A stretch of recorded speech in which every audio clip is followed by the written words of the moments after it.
천개의 찬란한 태양 다시 2. 할레드 후세인이 지음 왕은철 옮김. 그들이 라시드의 집에 도착했을 때는 다음날 이른 저녁 무렵이었다. 라시드가 말했다. 우리가 있는 곳은 대흐마장이라는 곳이야. 그들은 밖에 있는 인도에 서 있었다. 그는 한 손으로 여행 가방을 들고 다른 손으로 나무로 된 앞문을 열었다. 도시의 남서쪽으로는 동물원이 가까이 있어 대학도 가깝고. 마리암은 고개를 끄덕였다. 그녀는 벌써 그가 하는 말을 이해할 수는 있었지만 그가 얘기를 할 때 주의 깊게 들어야 한다는 건 알고 있었다. 그녀는 그가 말하는 페르시아어의 카불 사투리에 익숙하지 않았다. 그의 고향인 칸다하르의 파슈토어 억양이 섞여 있는 것에도 익숙하지 않았다. 반면 그는 그녀가 쓰는 페르시아어의 헤라트 사투리를 이해하는데 전혀 문제가 없는 것 같았다. 마리암은 좁은 비포장도로를 재빨리 훑어보았다. 도로 옆으로 라시드의 집이 있었다. 담장을 같이 쓰는 집들이 도로를 따라 다닥다닥 붙어 있었다. 집들 앞에는 도로로부터 그들을 분리해주는 작은 뜰이 있었다. 대부분의 집들은 지붕이 납작한 벽돌 집이었다. 어떤 벽돌은 도시를 감싸고 있는 산들처럼 우중충한 색깔이었다. 인도와 도로 사이의 하수도에는 탁한 물이 흐르고 있었다. 마리암은 바람에 날려 거리에 이곳저곳에 흩어져 있는 작은 쓰레기 더미들을 보았다. 라시드의 집은 2층 집이었다. 마리암은 그 집이 한때는 푸른색이었다는 걸 알 수 있었다. 라시드가 대문을 열자 마리암의 눈앞에 작고 조야한 뜰이 나타났다. 누런 잔디가 듬성듬성 힘겹게 나와 있었다. 마리암은 오른쪽 옆으로 5개의 변소가 있고 왼쪽 옆으로 펌프식 우물과 죽어가는 묘목들이 있는 걸 보았다. 우물 옆에는 연장을 넣어두는 창고가 있었고 벽에는 자전거 한 대가 기대져 있었다. 당신 아버지가 나한테 당신이 낚시를 좋아한다고 말씀하시더군. 라시드는 그들이 뜰을 가로지를 때 이렇게 말했다. 마리암은 뒷뜰이 없다는 걸 눈여겨보았다. 이곳에서 북쪽으로 가면 계곡이 있지. 고기가 많은 강이 있어. 언젠가 내가 당신을 그곳에 데려다 줄 수도 있어. 그는 문을 열고 그녀를 안으로 들어가게 했다. 라시드의 집은 잘릴의 집보다 훨씬 작았다. 하지만 마리암과 나나가 살던 오두막에 비하면 저택이었다. 아래층에는 통로로 있었고 거실도 있었다. 그는 부엌으로 가서 그녀에게 그릇, 냄비, 압력밥솥, 석유 풍炉를 보여줬다. 거실에는 황록색 가죽 소파가 있었다. 찢어진 옆구리를 엉성하게 꿰맨 소파였다. 벽에는 아무것도 없었다. 탁자, 2개의 등나무 의자, 2개의 접는 의자가 있었고 구석에는 검은 스토브가 있었다. 마리암은 거실 한가운데 서서 주위를 둘러보았다. 그녀가 살았던 오두막에서는 천장이 손가락 끝에 닿았다. 침대에 누우면 창문으로 쏟아져 들어오는 햇볕의 방향으로 시간을 짐작할 수 있었다. 그녀는 문이 어느 정도 열리면 삐걱대는 소리가 나는지 알았다. 그녀는 30개의 판자로 된 마룻바닥에 난 틈새 하나하나를 알았다. 이제 그 모든 익숙한 것들이 사라져버렸다. 나나는 죽고 없었고 마리암은 자신이 알고 있던 삶으로부터 멀리 떨어진 낯선 도시에 와 있었다. 봉우리에 눈이 덮인 산과 계곡들과 사막으로부터 멀리 떨어진 이 낯선 도시에 와 있었다. 그녀는 여러 개의 다른 방들, 담배 냄새, 낯선 세간으로 가득 찬 찬장, 거무튀튀한 녹색 커튼, 천장이 손에 닿지 않는 낯선 사람의 집에 와 있었다. 마리암은 이 집의 공간에 질식할 것 같았다. 나나 파이줄라 선생님, 그녀의 옛 삶에 대한 그리움의 고통이 가슴을 파고들었다. 그녀는 울고 있었다. 뭐 때문에 우는 거야? 라시드가 지르퉁하여 말했다. 그는 바지 주머니에 손을 넣어 손수건을 꺼내 마리암의 손바닥에 쥐어주었다. 그리고 담배에 불을 붙이고 벽에 기대었다. 그는 마리암의 손수건으로 눈가를 누르는 모습을 지켜보았다. 괜찮아? 마리암의 고개를 끄덕였다. 정말이야? 네. 그러자 그는 마리암의 팔꿈치를 잡고 거실 창문으로 데리고 갔다. 그는 집게 손가락에 비틀린 손톱으로 유리를 두드리며 말했다. 저쪽이 북쪽이야. 정면에 있는 건 아스마이 산이고 왼쪽으로 보이는 건 알리 아바드 산이야. 대학교는 그 밑에 있지. 여기서는 안 보이는 뒤편 동쪽에는 쉬르, 다루아자 산이 있지. 매일 정오에 그곳에서 대포를 쏘지. 자, 이제 그만 울어. 진짜 그만해. 마리암은 눈을 문질렀다. 그가 얼굴을 찌푸리며 말했다. 나는 여자가 우는 건 질색이야. 미안해. 나는 그런 건 질색이거든. 집에 가고 싶어요.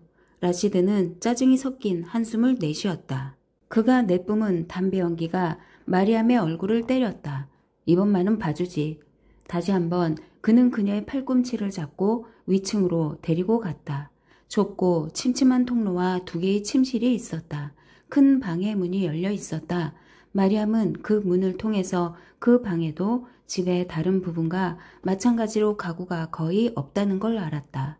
구석에는 침대가 있었고 그 위에 갈색 담요와 베개 하나가 있었고 벽장과 경대가 있었다. 벽은 작은 거울을 제외하고는 텅 비어 있었다. 라시드는 문을 닫았다. 이게 내 방이야. 그는 그녀에게 객실을 써도 좋다고 말했다. 당신이 신경 쓰지 않았으면 해. 나는 혼자 자는 게 익숙하거든. 마리암은 그 말을 듣고 얼마나 마음이 놓이는지 그에게 말하지 않았다. 마리암이 사용하게 될 방은 잘릴의 집에서 그녀가 묵었던 방보다 훨씬 작았다. 침대가 하나 있었고 낡고 희끄무레한 갈색 경대와 작은 벽장이 하나 있었다. 창문은 뜰을 향해 나 있었고 그 너머로 도로가 보였다. 라시드는 그녀의 여행 가방을 구석에 놓았다. 마리암은 침대에 앉았다. 그가 문간에 서서 몸을 약간 구부리며 말했다. 당신이 아직 못 본 것 같은데 창턱을 봐. 그게 어떤 것인지 알아? 헤라트로 떠나기 전에 내가 놓아둔 거야. 마리암은 그제야 창턱에 놓인 바구니를 보았다. 흰 월화 향이 옆으로 나와 있었다. 좋아? 마음에 들어? 네. 그렇다면 고맙다고 해. 고마워요. 미안해요. 떨고 있네. 나한테 겁을 먹고 있나 보군. 내가 무서워? 내가 무서운 거야? 마리암은 그를 보고 있지 않았다. 하지만 그녀는 그러한 질문들 속에 상대를 괴롭히려는 것처럼 음흉스럽고 장난스러운 뭔가가 있다는 걸 느낄 수 있었다. 그녀는 재빨리 고개를 저었다. 그녀는 자신이 결혼을 하고 처음으로 거짓말을 했다는 걸 알았다. 아니라고? 그렇다면 됐군. 이제 여기가 당신 집이야. 두고 보면 알겠지만 좋아질 거야. 이곳에 전기가 들어와 있다고 내가 얘기했던가? 밤낮으로 들어와. 그는 나가려고 하는 것 같았다. 그런데 문에서 잠시 멈추고 담배를 한 모금 길게 빨더니 담배 연기에 눈을 찌푸렸다. 마리암은 그가 뭔가를 말하려고 한다고 생각했다. 그러나 그는 아무 말도 하지 않았다. 그는 문을 닫고 그녀를 여행 가방과 꽃과 함께 남겨두고 나갔다. 처음 며칠 동안 마리암은 방에서 거의 나가지 않았다. 그녀는 매일 새벽 멀리서 들려오는 아잔, 기도 시각을 알리는 소리에 잠이 깨어 기도를 하고 다시 침대로 들어갔다. 그녀는 욕실에서 라시드가 샤워를 하고 가게로 나가기 전에 그녀의 상태가 어떤지 보러 방에 들어올 때까지 침대 속에 있었다. 그녀는 창문에서 그가 자전거 짐바지에 점심 도시락을 묻고 자전거를 끌고 뜰을 가로질러 거리로 나가는 모습을 지켜보았다. 그리고 그가 자전거 페달을 밟고 두툼한 어깨의 큼직한 모습이 거리 끝에서 사라지는 걸 지켜보았다. 마리암은 하루의 대부분을 침대에서 할 일 없이 외롭게 보냈다. 때때로 그녀는 아래층에 있는 부엌으로 내려가 기름때가 묻어 끈적거리는 조리대, 탄 음식 냄새가 나는 꽃무늬 비닐 커튼을 만져봤다. 그녀는 아귀가 잘 맞지 않는 서랍, 짝이 맞지 않는 스푼과 나이프, 여과기와 홈이 파인 나무 주걱들을 바라보았다. 그녀의 새로운 일상의 도구들이었다. 그 모든 것이 그녀의 삶에 덮친 재앙을 생각나게 했다. 누군가 다른 사람의 삶에 불쑥 끼어든 사람처럼 발 붙일 곳이 없고 뿌리가 뽑힌 느낌이 들었다. 오두막에 살 때는 식욕이 늘 일정했다. 그런데 여기에서는 좀처럼 배가 고프지 않았다.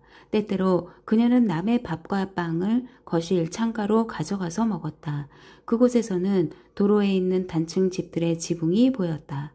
뜰에서 빨래를 하고 아이들을 쫓는 여자들, 모이를 쪼는 닭들, 삽과 가래, 나무에 매인 암소들도 보였다. 그녀는 여름밤에 나나와 같이 오두막에 납작한 지붕 위에서 굴 다만 위로 달빛이 비치는 걸 바라보며 잠을 자던 때가 그리웠다. 그때는 밤에도 날씨가 너무 더워 창문에 붙은 젖은 이파리처럼 셔츠가 가슴에 들러붙곤 했다. 그녀는 오두막 안에서 파이줄라 선생님과 같이 겨울 오후에 책을 읽던 때가 그리웠다. 나무에서 지붕 위로 고드름이 떨어지던 소리, 눈이 소복이 덮인 가지에서 울어대던 까마귀들. 마리암은 집안을 계속 돌아다녔다. 부엌에서 거실로 갔다가 계단을 올라 방으로 갔다가 다시 내려왔다. 결국 그녀는 자신의 방으로 되돌아가 기도를 하거나 침대에 앉아 어머니와 집을 그리워했다. 마리암은 해가 서쪽으로 넘어갈 때가 되면 정말 걱정이 되었다. 그녀는 밤을 생각하면 이가 덜덜 떨렸다. 남편들이 부인들에게 하는 짓을 라시드가 마침내 그녀에게 하기로 작정했는지 모를 일이었다. 그가 아래층에서 혼자 식사를 할 때 그녀는 침대에 누워 두려움에 몸을 떨었다. 그는 언제나 그녀의 방 앞에서 걸음을 멈추고 머리를 들이밀었다. 벌써 자는 건 아니겠지? 겨우 7시야. 안 자는 거지? 대답해봐 어서. 저 여기 있어요. 그는 어둠 속에서 마리암이 이렇게 말할 때까지 계속 다그쳤다. 그러고 나서 그는 문간에 앉았다. 그녀는 누운 자리에서 그의 큰 몸집, 기다란 다리, 그의 매부리코 주위에서 소용돌이치는 담배 연기, 밝아졌다가 어두워졌다가를 반복하는 호박색 담뱃불을 볼 수 있었다. 그는 그녀에게 하루 동안 있었던 일에 대해 얘기해줬다. 그는 외무 차관을 위해 구두를 만들어줬다고 했다. 그의 말에 따르면 외무 차관은 그한테서만 구두를 맞춰 신는다고 했다. 폴란드 외교관 부부가 샌들을 주문했다는 말도 했다. 그는 사람들이 구두에 대해 갖고 있는 편견에 대해 얘기했다. 구두를 침대 위에 놓으면 가족 중 누군가가 죽음을 당하고 구두를 왼쪽부터 신으면 누군가와 싸울 징조라고 믿는 미신적인 사람들이 있다고 했다. 금요일에 무심코 그랬다면 예외래. 당신은 구두를 묶어서 못에 걸어놓는 것도 나쁜 징조라고 생각한다는 거 알고 있어? 라시드 자신은 그런 걸 믿지 않는다고 했다. 그의 생각의 미신은 주로 여자들의 관심사였다. 그는 그녀에게 거리에서 들었던 것을 전해줬다. 가령 리처드 닉슨 미국 대통령이 스캔들 때문에 사임을 했다는 얘기도 해줬다. 닉슨에 대해 들어본 적도 없고 그를 사임하게 만든 스캔들에 대해서 들어본 적도 없던 마리암은 아무 대꾸도 하지 않았다. 그녀는 라시드가 얘기를 끝내고 담배를 비벼 끄고 가주기를 조바심치며 기다렸다. 그가 통로를 가로지르고 방문을 여닫는 소리가 들릴 때가 되어야 그녀의 배를 움켜쥐고 있던 쇠주먹이 풀어지는 느낌이었다. 그런데 어느 날 밤 그가 담배를 비벼 끄더니 잘 자라고 인사를 하는 대신 문간에 기대섰다. 저걸 풀지 않을 셈이야? 그는 머리로 마리암의 여행 가방을 가리키며 말했다. 그리고 팔짱을 꼈다. 당신에게 시간이 필요하다고 생각했어. 하지만 이건 말도 안 돼. 일주일이 지났는데 말이야. 좋아. 내일 아침부터는 아내 노릇을 해야 해. 파미디? 알아들었어? 마리암은 이가 떨렸다. 대답해. 알았어요.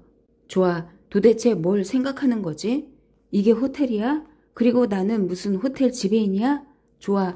저런저런 빌어먹을. 내가 여자들이 우는 것에 대해 뭐라고 했지? 마리암, 내가 우는 것에 대해 뭐라고 했지? 다음날 아침 라시드가 출근한 후 마리암은 옷을 풀어 경대에 넣었다. 그녀는 우물에서 물을 한 통 길어 걸레를 빨고 자신의 방 창문과 거실 창문을 닦았다. 그녀는 마루를 쓸고 찬장 구석에서 펄럭이는 거미줄을 털어냈다. 그리고 창문을 열고 환기를 시켰다. 그녀는 콩 3컵을 물에 담갔다. 그리고 칼을 찾아 당근 몇 개와 감자 2개를 썰어 역시 물에 담갔다. 그녀는 더러운 양념병이 놓인 곳 뒤에 있는 상자에서 밀가루를 찾아냈다. 그리고 나나가 알려준 대로 반죽을 만들었다.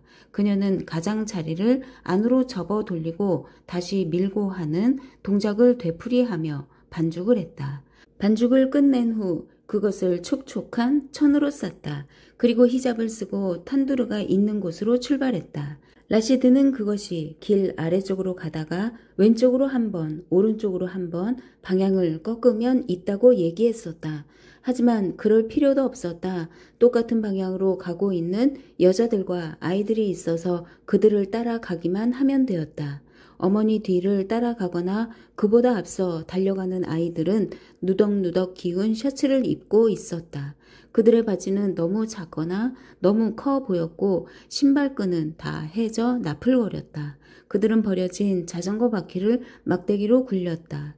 아이 어머니들은 서너 명이 함께 걸어갔다. 일부는 부르카, 몸 전체를 가리고 눈 부위만 망사로 되어 있는 여성 의상을 입고 있었고 어떤 사람들은 그렇지 않았다. 그들이 고음으로 얘기하는 소리와 자지러지는 웃음소리가 들렸다. 그녀는 고개를 내려뜨리고 걸으면서 조롱이 섞인 그들의 말소리를 들었다. 대부분 아픈 아이들이나 게으르고 고마워할 줄 모르는 남편들에 관한 얘기를 하는 것 같았다. 글쎄 밥이 저절로 되는 줄 안다니까요. 세상에 한순간도 쉴 새가 없다니까요. 그 사람이 나한테 이러는 게 아니겠어요? 정말이에요. 맹세해요. 정말로 나한테. 호소하는 것 같으면서도 이상하게도 유쾌한 어조로 이러한 대화가 끝없이 이어졌다. 그것은 거리에서도 거리의 모퉁이를 돌 때도 탄두르에서 줄을 서 있을 때도 이어졌다. 노름에 빠진 남편들, 자기 어머니한테는 돈을 몽땅 쓰면서도 마누라한테는 한 푼도 쓰지 않으려 하는 남편들에 관한 얘기들이었다.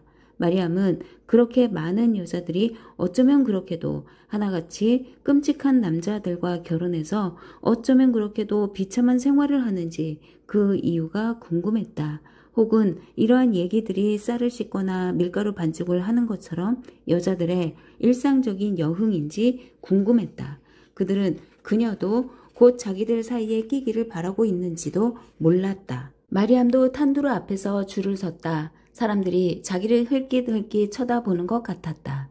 수근거리는 소리도 들렸다. 손에 땀이 나기 시작했다. 그녀는 자신이 아버지와 그의 가족에게 치욕을 안겨준 하라미로 태어났고 어머니를 배신하고 스스로를 치욕스럽게 만들었다는 사실을 그들 모두가 알고 있다고 상상했다. 그녀는 히잡 끝으로 윗입술에 난 땀을 가볍게 두드리며 침착해지려고 노력했다. 몇 분 동안 아무 일도 일어나지 않았다. 그런데 누군가가 마리암의 어깨를 두드렸다. 돌아보니 자기처럼 히잡을 쓴 옅은 피부에 통통한 여자였다. 짧고 뻣뻣한 검은 머리에 인상이 좋고 거의 완벽하게 둥글둥글한 얼굴의 여자였다. 그녀의 입술은 마리암의 것보다 훨씬 더 짙었다. 아랫입술이 살짝 아래로 늘어져 있었다. 마치 입술선 바로 밑에 있는 큼직한 검은 점 때문에 아래로 끌려 내려온 것 같았다. 그녀의 큰 녹색 눈이 마리암을 향해 빛났다. 여자가 이를 드러내고 웃으며 말했다. 당신은 라시드의 색시군요. 헤라트에서 왔다고 하던데 너무 젊네요. 이름이 마리암이라고 하던데 맞죠? 내 이름은 파리바예요. 당신과 같은 거리에 산답니다. 당신의 집에서 왼쪽으로 5번째 집이죠. 대문이 녹색이에요. 얘는 내 아들 누르랍니다. 그녀의 옆에 있는 사내 아이는 어머니처럼 부드럽고 행복한 얼굴에 뻣뻣한 머리를 하고 있었다. 그의 왼쪽 귓불에 검은 털이 듬성듬성 나 있었다. 눈에는 장난기가 가득했다. 그가 손을 들어 올리고 인사했다. 안녕하세요. 누르는 10살이에요. 나한테는 저 애보다 나이가 많은 아마드라는 아들도 있어요. 누르가 말했다. 형은 13살이에요. 파리바라는 여자가 웃으며 말했다. 내 남편의 이름은 하킴이에요. 여기 대흐 마장에서 교사로 있어요. 우리 집에 놀러 오세요. 차라도 한잔하게요. 그때 갑자기 용기가 난 것처럼 다른 여자들이 파리바를 지나쳐 놀라운 속도로 마리암을 에워쌌다. 당신이 라시드의 색시군요. 카불은 어때요? 나도 헤라트에 가본 적이 있어요. 사촌이 거기 살거든요. 아들 낳고 싶어요. 딸 낳고 싶어요. 첨탑들 정말 아름다웠어요. 눈부신 도시더라고요. 아들이 더 좋은 거예요. 마리암 대를 이어주니까요. 무슨 소리예요. 사내 애들은 결혼하면 도망가 버리잖아요. 딸이 더 좋죠. 뒤에 남아 부모가 늙으면 보살펴주고 말이죠. 당신이 온다는 얘기를 들었어요. 쌍둥이를 낳아요. 아들 하나 딸 하나로요. 그러면 모든 사람이 만족할 테니까요. 마리암은 주춤주춤 뒤로 물러났다. 그녀는 숨을 헉헉거리고 있었다. 귀에서 소리가 나고 맥박이 뛰고 눈이 이 사람 저 사람의 얼굴로 옮겨 다녔다. 그녀는 다시 뒤로 물러났다. 하지만 갈 곳이 없었다. 그녀는 한가운데에 있었다. 얼굴을 찡그리고 있는 파리바를 바라보았다. 파리바는 그녀가 괴로워하고 있다는 걸 알았다. 파리바가 말했다. 이 사람을 그냥 놔둬요. 저리 비켜요. 그냥 놔둬요. 당신들 때문에 겁을 먹고 있잖아.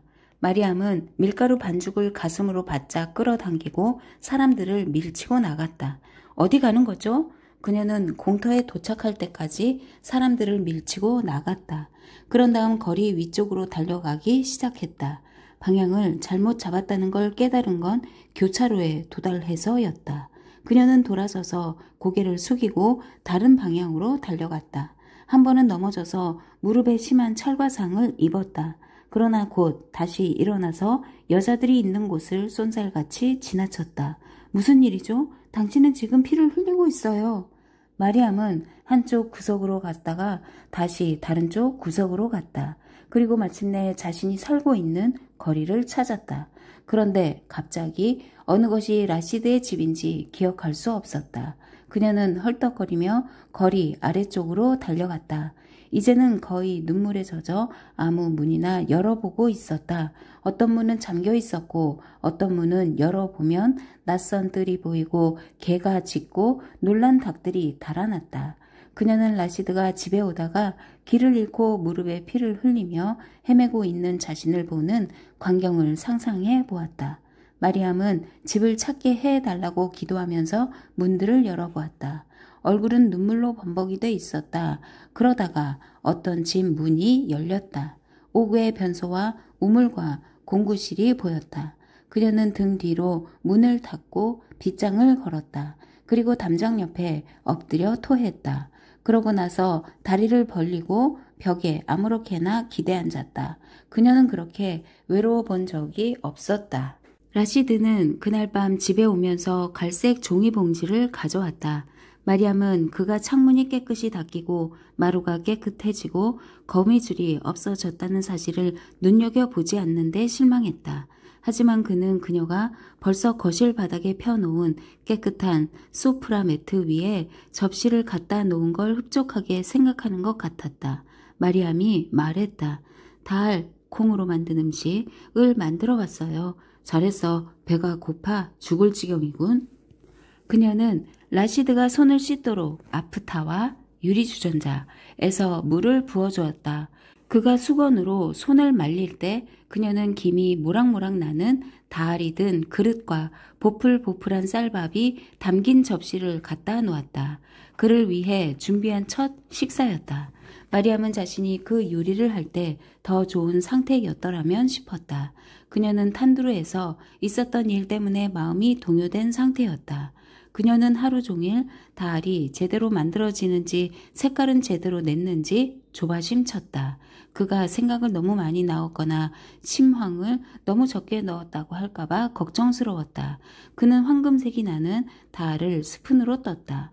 마리암은 약간 걱정이 되었다. 그가 실망하거나 화를 내면 어쩌지? 맛없다고 접시를 밀어버리면 어쩌지?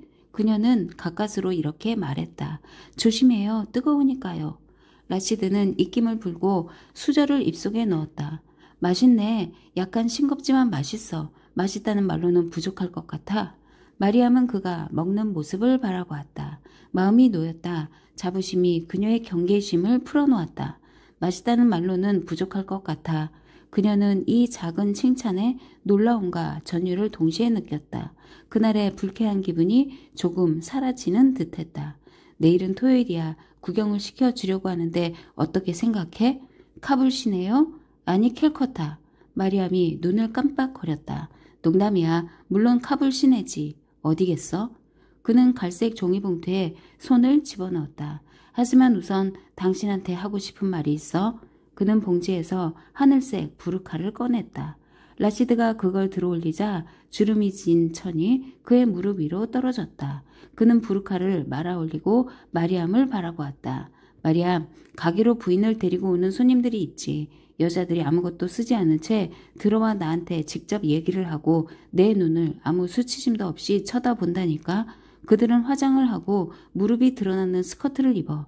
때때로 그들은 내 앞에 발을 들이밀기도 하지. 치수를 재라고 말이야. 남편이라는 작자들은 거기에 서서 바라보기만 해. 그렇게 하라고 놔두는 거야. 그들은 낯선 남자가 부인의 발을 만져도 아무렇지도 않게 생각하는 거야. 그들은 자기들이 교육을 받았기 때문에 지식인이고 현대인이라고 생각하겠지. 그들은 그렇게 함으로써 자신들의 명예와 자부심을 잃고 있다는 걸 모르고 있어. 그는 고개를 저었다. 그들은 대부분 카불에서 잘 사는 지역에 살지. 그곳에 당신을 데려다 줄게. 당신도 보게 될 거야. 하지만 그런 남자들은 바로 이 지역에도 있어. 거리 아래쪽에 선생이 하나 살고 있지. 그 사람 이름은 하킴이야. 그의 부인 파리바는 스카프 외에는 머리에 아무것도 쓰지 않은 채 혼자서 거리를 나다닌다니까. 나는 솔직히 자기 부인을 통제하지 못하는 남자를 보면 당황스러워. 그는 마리암을 빤히 쳐다보았다. 하지만 나는 다른 사람이야. 마리암, 내 고향에서는 눈길 한 번 잘못 던져도 말 한마디 잘못해도 칼부림이 나. 내가 태어난 곳에서는 여자의 얼굴은 남편만 볼 수 있어. 그 점을 염두에 두라고. 알겠어? 마리암은 고개를 끄덕였다. 그녀는 그가 건네주는 봉지를 받아들었다.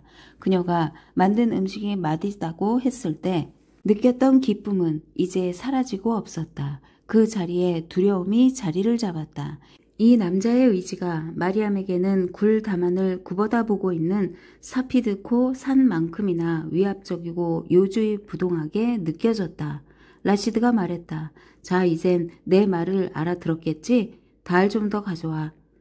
마리암은 부르카를 입은 적이 없었다. 그래서 라시드가 입는 걸 도와줘야 했다. 패드를 댄 부분이 머리를 너무 조이는 것 같았다. 망사를 통해 세상을 본다는 게 낯설었다. 그녀는 그것을 입고 방 안에서 걷는 연습을 하다가 끝자락을 밟아 계속 넘어졌다. 주변을 볼 수 없게 되니 힘이 빠졌다. 그녀는 주름진 천이 입을 질식시킬 것처럼 압박하는 게 싫었다. 익숙해질 거야. 시간이 지나면 좋아질 거야. 그들은 버스를 타고 샤르에나우 공원이라 불리는 곳으로 갔다. 아이들이 그네를 타거나 나무의 몸통에 네트를 묶고 배구를 하고 있었다. 라시드와 마리암은 산책을 하며 아이들이 연을 나뉘는 모습을 바라보았다. 마리암은 이따금 부르카 자락에 걸려 넘어지면서 라시드 옆에서 걸었다. 라시드는 마리암을 데리고 하시아 그우브라 불리는 사원 근처에 있는 작은 음식점으로 점심을 먹으러 갔다. 마룻바닥은 찐득거렸고 대기엔 연기가 자욱했다. 벽에서는 희미한 날고기 냄새가 났다. 음악 소리는 시끄러웠다. 라시드는 그것이 로가리, 현악기, 음악이라고 말해줬다. 호리호리한 사내애들이 한 손으로는 꼬챙이에 부채질을 하고 다른 손으로는 모기를 잡으며 요리를 하고 있었다. 음식점에 들어가 본 적이 없던 마리암은 처음에는 그렇게 많은 사람들과 함께 북적거리는 실내에 앉아 부르카를 들어올리고 음식 조각을 입에 넣어야 한다는 게 야릇했다. 탄두르에서 느꼈던 것과 흡사한 불안감이 찾아왔다. 하지만 라시드가 있으니 조금은 위안이 되었다. 그리고 얼마 후에는 시끄러운 음악에도 개의치 않게 되었다. 연기도 그렇고 사람들까지 괜찮아졌다. 놀라운 일이지만 부르카도 편안하게 느껴졌다. 부르카는 한쪽에서만 볼 수 있게 된 창문 같았다. 그 안에 있으니 낯선 사람들의 뜯어보는 눈길로부터 보호를 받는 관찰자가 된 것 같았다. 그녀는 사람들이 한번 쳐다보는 것만으로 자신의 치욕스러운 과거를 알아버릴지 모른다는 걱정을 더 이상 하지 않게 되었다. 거리로 나가자 라시드는 여러 건물들의 이름을 자신 있게 말해줬다. 그는 미국 대사관, 외무부 건물 등에 대해 잘 알고 있었다. 그는 자동차를 가리키며 어디에서 만들어졌으며 차종이 무엇인지 잘 알고 있었다. 소련산 볼가, 미국산 시보레, 독일산 오펠 등등. 라시드가 물었다. 당신은 어느 것이 마음에 들어? 마리암은 그 질문에 머뭇거리다가 볼가를 가리켰다. 그러자 라시드가 웃었다. 카불은 마리암이 보았던 헤라트보다 훨씬 더 북적거렸다. 나무들도 적고 말들이 끄는 수레들도 적었지만 차, 고층 건물, 신호등, 포장도로는 훨씬 더 많았다. 어디서나 그 도시 특유의 말소리가 들렸다. 애칭인 조 대신 잔이라는 말을 썼고 자매를 뜻하는 함시레 대신 함시라라는 말을 썼다. 거리의 행상 한테서 라시드는 그녀에게 아이스크림을 사줬다. 처음 먹어보는 아이스크림이었다. 마리암은 그런 맛을 상상해 본 적이 없었다. 위에는 피스타치오 가루가 뿌려지고 맨 밑에는 가느다란 쌀국수가 있는 아이스크림이었다. 그녀는 그걸 몽땅 다 먹어버렸다. 그녀는 아이스크림의 달짝지근하고 매혹적인 맛에 놀랐다. 그들은 코체이 모르가 닥도로라 불리는 곳으로 걸어갔다. 라시드의 말로는 그곳은 카불에서 가장 잘 사는 지역 중 하나에 있는 좁고 혼잡한 시장이라고 했다. 이 근방에 외국의 외교관들과 부유한 사업가, 왕족들이 살아. 당신이나 나와는 다른 사람들이지. 마리암이 말했다. 닭도로라면서 닭은 한 마리도 안 보이네요. 닭도로에 없는 게 하나 있다면 바로 닭이지. 라시드는 이렇게 말하며 웃었다. 도로에는 양가죽 모자와 무지개색 차판을 파는 가게들과 작은 노점들이 늘어서 있었다. 라시드는 한 상점에 들어가 무늬가 새겨진 은장도를 살펴보았다. 그리고 또 다른 상점에 들어가서는 오래된 라이플 총을 살펴보았다. 가게 주인이 라시드한테 한 말에 따르면 그 총은 영국군에 대항하여 싸운 첫 번째 전쟁의 유물이었다. 내가 못에 다야뇨. 라시드는 이렇게 나직이 말하고 살짝 미소를 지었다. 마리암은 그 미소가 오직 그녀만을 위한 것이라고 느꼈다. 결혼한 사람 사이에 짓는 은밀한 미소. 그들은 카페 가게, 수세공품 가게, 제과점, 남자 양복과 여자 드레스를 파는 옷가게를 지나쳐 걸었다. 옷가게의 레이스 커튼 뒤에는 젊은 여자들이 단추를 달고 목깃에 다림질을 하고 있었다. 때때로 라시드는 알고 지내는 가게 주인들과 인사를 했다. 때로는 페르시아어로 했고 때로는 파슈토어로 했다. 그들이 악수를 하고 볼에 입을 맞출 때 마리암은 몇 발자국 떨어져 서 있었다. 라시드는 그녀를 부르거나 소개하지 않았다. 그는 그녀에게 자수가게 밖에서 기다리라고 했다. 잠깐만 들어가서 인사하고 나올게. 주인을 알거든. 그녀는 차들이 코체흐 모르가 위쪽으로 올라가는 모습을 바라보았다. 차들은 행상과 보행자들을 뚫고 지나갔다. 움직일 생각을 하지 않는 아이들과 당나귀들을 향해선 경적을 울렸다. 그녀는 실증이 난 듯한 상인들이 그들의 작은 노점 안에서 담배를 피우거나 타구에 침을 뱉는 모습을 지켜보았다. 그들은 이따금 그늘 속에서 얼굴을 내밀고 지나가는 행인들에게 옷감이나 목에 털이 달린 푸스틴 코트를 사라고 했다. 하지만 마리암의 눈길을 가장 많이 끈 건 여자들이었다. 이곳 여자들은 가난한 지역에 사는 여자들과 달랐다. 그녀와 라시드가 살고 있는 곳에서는 많은 여자들이 완전히 몸을 가리고 다녔다. 라시드가 사용했던 말에 따르면 이 여자들은 현대적이었다. 그랬다. 아프가니스탄의 현대적인 여성들은 아내가 얼굴에 화장을 하고 머리에 아무것도 쓰지 않고 낯선 사람들 사이에 걸어 다녀도 개의치 않는 현대적인 남성들과 결혼한 것이었다. 마리암은 그들이 거리 아래쪽에서 거리낌 없이 돌아다니는 모습을 바라보았다. 남자와 같이 다니는 여자도 있었고 혼자서 다니는 여자도 있었고 아이들과 같이 다니는 여자도 있었다. 볼이 발그레한 아이들은 번쩍번쩍 빛나는 나는 신발을 신고 가죽줄이 달린 시계를 차고 높은 핸들과 금빛 바퀴살이 달린 자전거를 끌고 다녔다. 그 아이들은 벌레한테 물린 상처가 볼에 나 있고 못쓰게 된 자전거 바퀴를 막대기로 굴리고 다니는 대흐마장의 아이들과는 너무 달랐다. 이 여자들은 한결같이 핸드백을 들고 나풀거리는 스커트를 입고 있었다. 어떤 여자는 자동차의 핸들을 잡고 담배를 피우기까지 했다. 그들은 기다란 손톱은 핑크색이나 오렌지색으로 입술은 튤립처럼 빨갛게 칠하고 있었다. 그들은 하이힐을 신고 끝없이 급한 일을 하는 사람들처럼 빠르게 걸었다. 그들은 검은 선글라스를 끼고 있었다. 그들이 지나가면 향수 냄새가 났다. 마리암은 그들 모두가 대학을 졸업하고 자신만의 책상이 있는 공공 건물에서 일을 하며 타이핑을 하고 담배를 피우고 중요한 사람들에게 중요한 전화를 한다고 생각했다. 이 여자들을 보면서 마리암은 신기하다고 생각했다. 그들은 그녀에게 자신의 비천함과 평범한 외모, 꿈이 없는 삶, 많은 것들에 대한 무지를 깨닫게 했다. 그때 라시드가 어깨를 두드리며 뭔가를 건네줬다. 받아. 구슬 모양의 술과 테두리가 금실로 장식된 짙은 젓갈색 실크 숄이었다. 마음에 들어? 마리암이 고개를 들었다. 그는 눈을 깜빡이더니 그녀의 눈길을 피했다. 그녀에게 그것은 감동적인 몸짓으로 다가왔다. 마리암은 잘일이 단호하고 즐겁게 선물 주던 방식을 떠올렸다. 그것은 고마움 외에는 아무 반응도 할 수 없게 만드는 쾌활함이었다. 나나가 잘일의 선물에 대해서 한 말은 옳았다.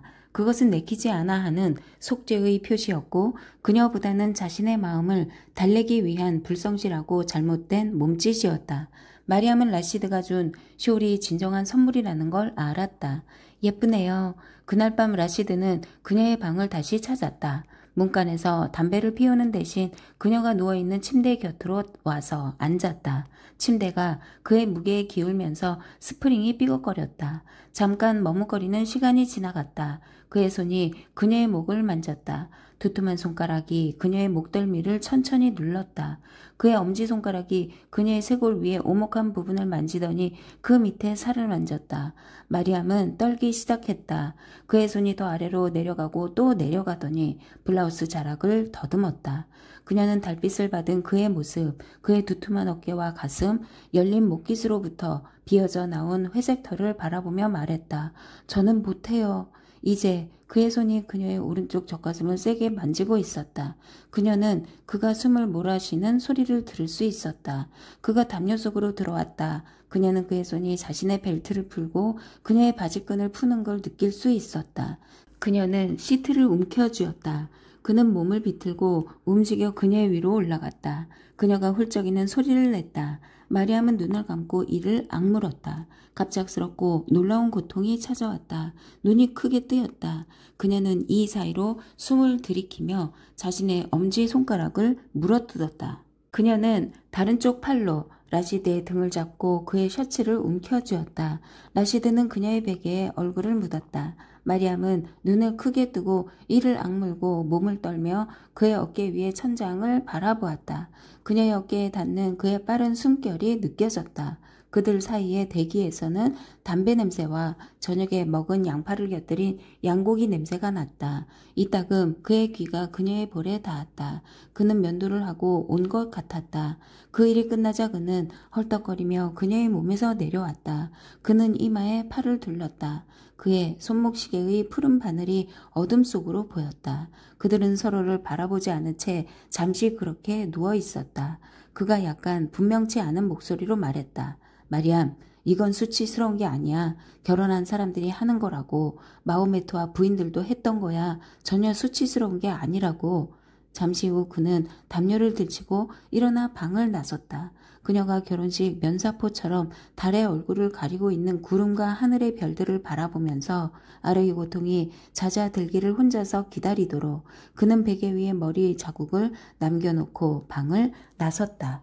1974년이었다. 라마단이 그해 가을에 찾아왔다. 마리암은 인생에서 처음으로 어떻게 초승달이 뜨면서 도시 전체가 탈바꿈하고 리듬과 분위기가 바뀔 수 있는지 보았다. 그녀는 카불 전체에 졸린 듯한 침묵이 깃드는 걸 보았다. 자동차들의 수가 줄더니 거의 없어지고 나중에는 아무 소리도 안 나기까지 했다. 가게들도 문을 닫았다. 식당은 전기를 끄고 문을 닫았다. 거리에서 담배를 피우는 사람도 없었고 창문턱에서 차를 마시는 사람도 없었다. 해가 서편으로 넘어가고 쉬르 다루아자 산에서 대포가 발사되자 도시는 단식을 끝냈다. 마리암도 그랬다. 그녀는 빵과 대추 하나를 먹으며 15년 만에 처음으로 집단적 경험을 공유하는 달콤함을 맛보았다. 며칠 동안을 제외하고 라시드는 단식을 하지 않았다. 몇 번 그랬다가 기분이 상해 집에 돌아왔다. 배가 고프자 그는 무뚝뚝해지고 짜증을 냈다. 어느 날 밤 저녁이 몇 분 늦어지자 그는 무와 함께 빵을 먹기 시작했다. 마리암이 쌀밥과 양고기와 오크라 크르마, 시금치 요리를 갖다 놓아도 손을 대지 않으려 했다. 그는 아무 말도 하지 않고 빵만 계속 씹었다. 몹시 화가 나서 이마에 힘줄이 올라오고 관자놀이가 실룩거렸다. 그는 빵을 씹으며 앞만 쳐다봤다. 마리암이 말을 걸자 그는 건성으로 그녀를 쳐다보고 또 다른 빵 조각을 입에 넣었다. 라마단이 끝나자 마리암은 마음이 놓였다. 마리암은 지난 날을 회상했다. 잘릴은 라마단이 끝나고 사흘간 계속되는 이드울 피트르 이슬람교의 축제일의 첫째 날 오두막으로 마리암과 나나를 찾아왔었다. 양복을 입고 넥타이를 맨 그는 이드 선물을 갖고 그들을 찾아왔었다. 어느 해에는 마리암에게 양털로 만든 스카프를 주었다. 세 사람은 차를 마셨다. 그리고 잘릴은 돌아갔다. 진짜 가족하고 이들을 보내려고 가는 거다. 나나는 잘릴이 시내를 건너고 손을 흔들 때 이렇게 말했었다. 파이줄라 선생도 왔었다. 그는 마리암에게 은박지로 싼 초콜릿, 물감을 들인 삶은 달걀 한 바구니, 그리고 과자를 가져다 줬다. 그가 가고 나면 마리암은 과자를 갖고 버드나무 위로 올라갔다. 높은 가지에 앉아 그녀는 파이줄라 선생이 준 초콜릿을 먹었다. 초콜릿을 싼 은박지는 아래로 떨어뜨렸다. 위에서 보면 은박지가 흩어진 모습이 은색꽃이 핀 것처럼 보였다. 초콜릿을 다 먹고 나면 마리암은 과자를 먹기 시작했다. 그리고 그가 가져다 준 달걀에 연필로 사람의 얼굴을 그렸다. 하지만 그렇게 해도 별 재미가 없었다. 마리암은 이드가 되면 가족들이 제일 좋은 옷을 입고 서로를 방문하는 게 싫었다. 그녀는 눈을 빛내며 기분 좋게 덕담을 건네는 사람들로 가득할 헤라트를 상상해 보았다.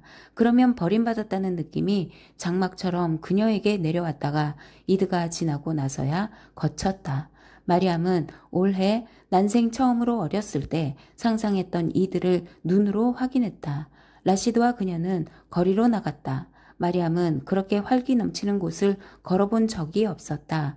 가족들은 추운 날씨에도 아랑곳하지 않고 친척들을 방문하기 위해 정신없이 도시로 몰려들었다. 마리암은 파리바와 양복을 입은 그녀의 아들 누르를 보았다. 흰 스카프를 두른 파리바는 안경을 낀 작고 수줍어 보이는 남자와 같이 걸어갔다. 그녀의 큰 아들도 같이 가고 있었다. 마리암은 탄두르에 처음 갔을 때 파리바가 그의 큰 아들 이름이 아마드라고 했던 걸 떠올렸다. 그의 눈은 깊고 생각에 잠겨 있었다. 얼굴은 동생보다 사색적이고 엄숙해 보였다. 어린 티가 나는 동생과 달리 조숙해 보이는 얼굴이었다. 아마드의 목에서 알라신 펜던트가 반짝이고 있었다. 파리바는 라시드 옆에서 부르카를 입고 걸어가는 그녀를 알아본 게 분명했다. 그녀는 손짓을 하며 소리쳤다. 이드 잘 보내세요. 부르카 안에서 마리암이 보이지 않게 고개를 끄덕였다. 라시드가 물었다. 저 선생 부인을 안단 말이야? 마리암은 모른다고 했다. 가까이 하지 않는 게 상책이야. 참견하기 좋아하고 말 많은 여자야. 저 남편이라는 작자는 자기가 인텔리라고 생각한다니까. 하지만 저자는 쥐새끼일 뿐이야. 잘 보라고. 쥐새끼같이 생겼잖아. 그들은 샤르에나우 공원으로 갔다. 아이들이 구슬이 달린 밝은 색깔의 조끼에 새 셔츠를 입고 뛰어놀면서 자기들이 받은 이드 선물을 비교해보고 있었다. 여자들은 사탕이 담긴 접시를 들고 다녔다. 상점 진열장에는 등이 걸려 있었고 확성기에서는 음악이 터져 나왔다. 낯선 사람들이 지나가면서 그녀에게 이드 잘 보내세요 라는 말을 건넸다. 그날 밤 그들은 참 안에 갔다.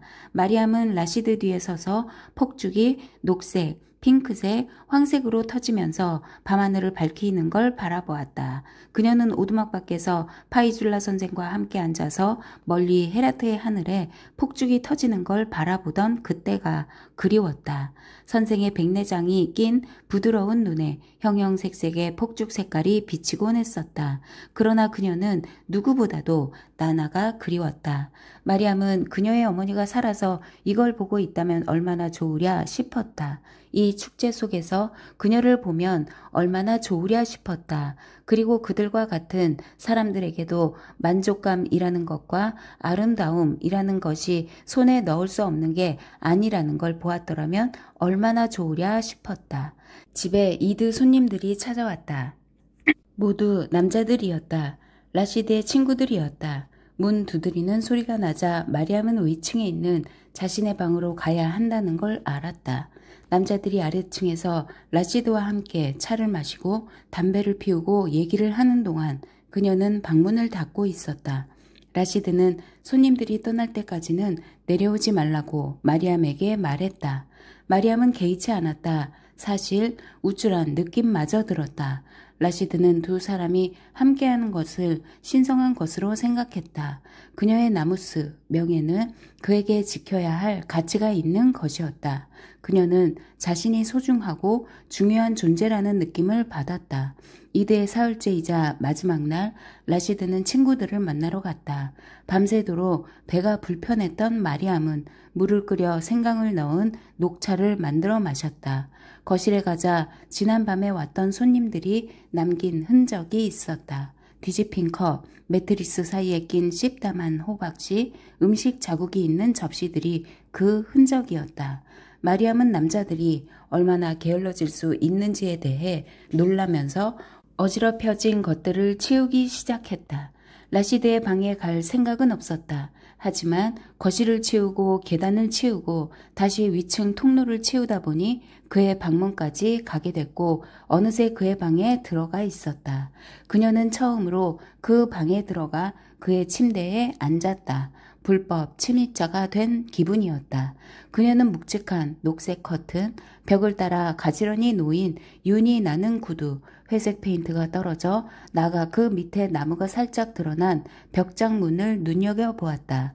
그녀는 그의 침대 옆에 옷장 위에 담배 한 갑이 놓여 있는 걸 보았다. 그녀는 입술 사이에 담배를 한 갭이 물고 벽에 붙은 작은 타원형 거울 앞에 서보았다. 그녀는 거울을 향해 연기를 뿜고 재를 떠는 동작을 흉내 내보았다. 그리고 그것을 제자리에 갖다 놓았다. 그녀는 카불 여자들이 담배를 피우는 우아한 동작을 도저히 흉내낼 수 없었다. 자신이 담배를 피우는 동작을 취하자 천박하고 우스워 보였다. 죄책감이 들었지만 그녀는 그의 옷장 윗 서랍을 열었다. 총이 먼저 눈에 들어왔다. 나무 손잡이에 총진이 짧은 검정색 총이었다. 그녀는 그것을 집어 들기 전에 총이 어느 방향으로 놓여 있는지를 눈여겨보았다. 그녀는 총을 손바닥에 놓고 이리저리 돌려보았다. 보기보다 훨씬 무거웠다. 손잡이는 부드럽고 총신은 차가웠다. 다른 사람을 죽이는 데나 쓰는 물건을 라시드가 갖고 있다는 사실이 불안했다. 하지만 그는 그들의 안전을 위하여, 그녀의 안전을 위하여 그걸 갖고 있을 게 분명했다. 총 밑으로 구석이 접힌 잡지 여러 권이 있었다. 마리암은 하나를 집어 펼쳤다. 그녀의 내부에 있던 뭔가가 쿵 내려앉았다. 입이 크게 벌어졌다. 잡지에는 여자들만 있었다. 셔츠도 안 입고 바지도 안 입고 양말도 안 신고 팬티도 안 입은 아름다운 여자들만 있었다. 그들은 정말 아무것도 입고 있지 않았다. 그들은 엉클어진 시트 사이에 누워 반쯤 감긴 눈으로 마리암을 쳐다보았다. 대부분 다리를 벌리고 있었다. 다리 사이에 검은 부분이 완전히 드러나 있었다. 어떤 여자들은 마치 기도를 하는 것처럼 엎어져 있었다. 그들은 지루한 듯한 경멸의 표정을 띠고 어깨 너머를 보고 있었다. 마리암은 재빨리 잡지를 원래 자리에 넣었다. 약에 취한 느낌이었다. 이 여자들은 누구지? 어떻게 이런 식으로 사진을 찍는 거지? 뭔가가 목구멍으로 넘어올 것 같았다. 그녀의 방을 찾지 않을 때는 그가 이걸 보았단 말인가? 그녀가 이 방면에서 그를 실망시켰단 말인가? 여자 손님들에 대해서 했던 말은 무엇이고 명예가 어쩌고 채신이 어쩌고 했던 말은 그렇다면 무엇이었던가? 그 여자 손님들은 구두의 치수를 재개하려고 그에게 발을 내밀었을 뿐 아니던가? 여자의 얼굴은 남편만 볼 수 있다고 나한테 말하지 않았던가? 잡지에 나온 여자들한테도 남편이 있을 게 틀림없다. 적어도 그들 중 일부에게는 남편이 있을 거다. 그게 아니라면 최소한 남자 형제들이 있을 거 아닌가. 만약 그가 다른 남자들의 아내나 여자 형제들의 은밀한 부분을 바라보는 것에 대해 아무렇지 않게 생각한다면 왜 그녀에게 몸을 가리라고 했단 말인가? 마리암은 당황스럽고 혼란스러운 마음으로 그의 침대에 앉았다. 결국 그는 그녀가 오기 전에 몇 년 동안 혼자 살았던 남자였다. 그가 필요한 건 그녀와 다른 것일 터였다. 그녀에게는 몇 달이 지났어도 그들의 육체적 관계는 아직도 참을 만한 고통 이상의 것이 아니었다. 반면에 그의 성욕은 격렬했다. 때로는 폭력에 가까울 정도였다. 그는 그녀를 눕히고 젖가슴을 움켜쥐고 맹렬하게 엉덩이를 움직였다. 그는 남자였다. 여자 없이 오랜 세월을 살았던 남자였다. 신이 그를 그렇게 만들었는데 그녀가 그를 탓할 수 있을까? 마리암은 이것에 관해 그에게 얘기할 수 없다는 걸 알았다. 그것은 말로 할 수 없는 것이었다. 하지만 그것은 용서할 수 없는 것일까? 마리암은 자신의 삶 속에 다른 남자에 대해 생각해 보았다. 세 여자의 남편이고 9 아이의 아버지였던 잘릴은 나나와 관계를 맺었다. 어느 것이 더 나쁜가? 라시드의 잡지가 아니면 잘릴이 한 짓인가? 시골뜨기 여자의 하라미인 주제에 무슨 자격으로 판단을 내릴 수 있는가? 마리암은 옷장의 맨 아랫서랍을 열어보았다. 그녀는 거기에서 유누스라는 아이의 사진을 보았다. 흑백 사진이었다. 너댓 살쯤 되어 보이는 아이였다. 그는 줄무늬 셔츠에 나비 넥타이를 메고 있었다. 날씬한 코에 검은 눈이 약간 들어간 잘생긴 사내 아이였다. 그는 카메라에 플래시가 터질 때 뭔가가 눈에 들어간 것처럼 살랄한 표정이었다. 그 사진 밑으로 또 다른 흑백 사진이 있었다. 이번 것은 표면이 약간 더 거칠었다. 한 여자가 앉아있고 그 뒤로 검은 머리에 더 마르고 더 젊은 라시드가 있었다. 여자는 아름다웠다. 잡지 속의 여자들처럼 아름답지는 않을지 몰라도 아름다웠다. 마리암보다 확실히 더 아름다웠다. 고운 턱에 기다란 검은 머리를 가운데에서 가르고 있었다. 광대뼈는 크고 이마는 부드러웠다. 마리암은 자신의 얼굴을 비교해 봤다. 얇은 입술, 긴 턱. 그러자 질투심이 일었다. 그녀는 이 사진을 오랫동안 바라보았다. 그런데 라시드가 그 여자에게 뭔가 불안한 기운을 드리고 있는 것 같았다. 그녀의 어깨를 짚은 그의 손, 꾹 담은 입술에 떠도는 그의 미소, 그리고 미소를 짓지 않은 여자의 무뚝뚝한 얼굴. 여자의 몸이 약간 앞으로 쏠려 있었다. 마치 그의 손에서 벗어나려고 몸부림을 치는 듯 했다. 마리암은 모든 걸 제자리에 넣었다. 나중에 그녀는 빨래를 하면서 그의 방에 몰래 들어간 것을 후회했다. 왜 들어갔을까? 그에 관해서 무엇을 알았단 말인가? 그가 총을 갖고 있고 남자에게 필요한 것을 필요로 하는 남자라는 것. 그녀는 그와 그의 부인의 사진을 그렇게 오랫동안 바라보지 말았어야 했다. 그녀의 눈은 한순간에 아무렇게나 찍힌 그들의 자세에 어떤 의미를 부여해버린 것이었다. 빨래를 많이 널자 빨랫줄이 아래로 쳐졌다. 마리암은 문득 라시드가 가엾다는 생각이 들었다. 그도 힘든 삶을 살아온 사람이었다. 가족을 잃고 팔자도 사나웠다. 그녀는 한때 이 뜰에서 눈사람을 만들었고 똑같은 계단을 오르내렸을 그의 아들 유누스를 생각해 보았다. 호수가 그 아이를 라시드에게서 빼앗아 삼켜버렸다. 코란에서 고래가 그의 이름과 같은 예언자를 집어 삼켰듯이 말이다. 어리나간 채 호수에 둑을 거닐며 아들을 마른 땅으로 토해내라고 무기력하게 애원했을 라시드의 모습을 그려보자 너무 가슴이 아팠다. 그녀는 처음으로 남편과 동질감을 느꼈다. 그녀는 그들이 좋은 반려자가 될 것이라고 혼잣말을 했다. 병원에 갔다가 버스를 타고 집으로 가는 길이었다. 마리암에게 정말로 이상한 일이 일어나고 있었다. 어디를 보나 밝은 색깔 밖에는 없었다. 우중충한 갈색 아파트도 그랬고 앞이 트인 함석 지붕의 가게들도 그랬고 하수도에서 흐르는 흙탕물도 그랬다. 무지개가 그녀의 눈 속으로 스며든 것 같았다. 라시드는 장갑을 낀 손가락으로 장단을 맞추며 콧노래를 흥얼거리고 있었다. 도로에 난 구멍 때문에 버스가 덜커덩거리며 앞으로 쏠릴 때마다 그는 본능적으로 그녀의 배를 감쌌다. 잘마이라는 이름은 어떨까? 좋은 팥이 튼 이름이거든. 딸이면 어쩌려고요? 내 생각엔 아들이야. 그래, 아들이라고. 버스 안에서 웅성거리는 소리가 났다. 어떤 승객들이 뭔가를 가리키고 있었다. 다른 승객들은 좌석 위로 몸을 구부려 그걸 보려고 하고 있었다. 라시드가 창유리를 두드리며 미소를 지었다. 보라고, 저기 보여? 마리암은 사람들이 가던 길을 멈추는 걸 보았다. 신호등에서 사람들은 창문 밖으로 고개를 내밀고 부드럽게 떨어지는 눈을 올려다 보았다. 마리암은 첫눈이 무슨 대단한 거라고 사람들이 이렇게 호들갑을 떨까 궁금했다. 아직 때가 묻지 않고 밟히지 않은 뭔가를 볼 기회라서 그럴까? 사람들의 발에 밟혀 더러워지기 전에 새로운 계절의 우아하고 아름다운 시작을 볼 기회라서 그럴까? 라시드가 말했다. 딸은 아니겠지만 만약 그렇다면 아이의 이름은 당신 마음대로 지어. 다음 날 아침 마리암은 톱질과 망치질 소리에 잠에서 깨었다. 그녀는 쇼를 두르고 눈 덮인 뜰로 나갔다. 지난밤에 내리던 굵은 눈은 그친 상태였다. 이제는 가벼운 눈송이가 흩날리면서 마리암의 볼을 간지렸다. 바람은 전혀 없었다. 대기에서는 석탄 타는 냄새가 났다. 흰눈에 덮인 카불은 섬뜩할 정도로 조용했다. 덩굴손 같은 연기가 이곳저곳에서 꼬불꼬불 올라가고 있었다. 라시드는 공부실에 있었다. 그는 나무판에 못을 박고 있었다. 그는 마리암을 보자 입에 물고 있던 못을 떼어내고 말했다. 놀려주려고 했는데 아이가 나오면 침대가 필요할 거잖아. 이것이 다 만들어지기 전에 당신이 보면 안 되는데. 마리암은 그가 그러지 않았으면 싶었다.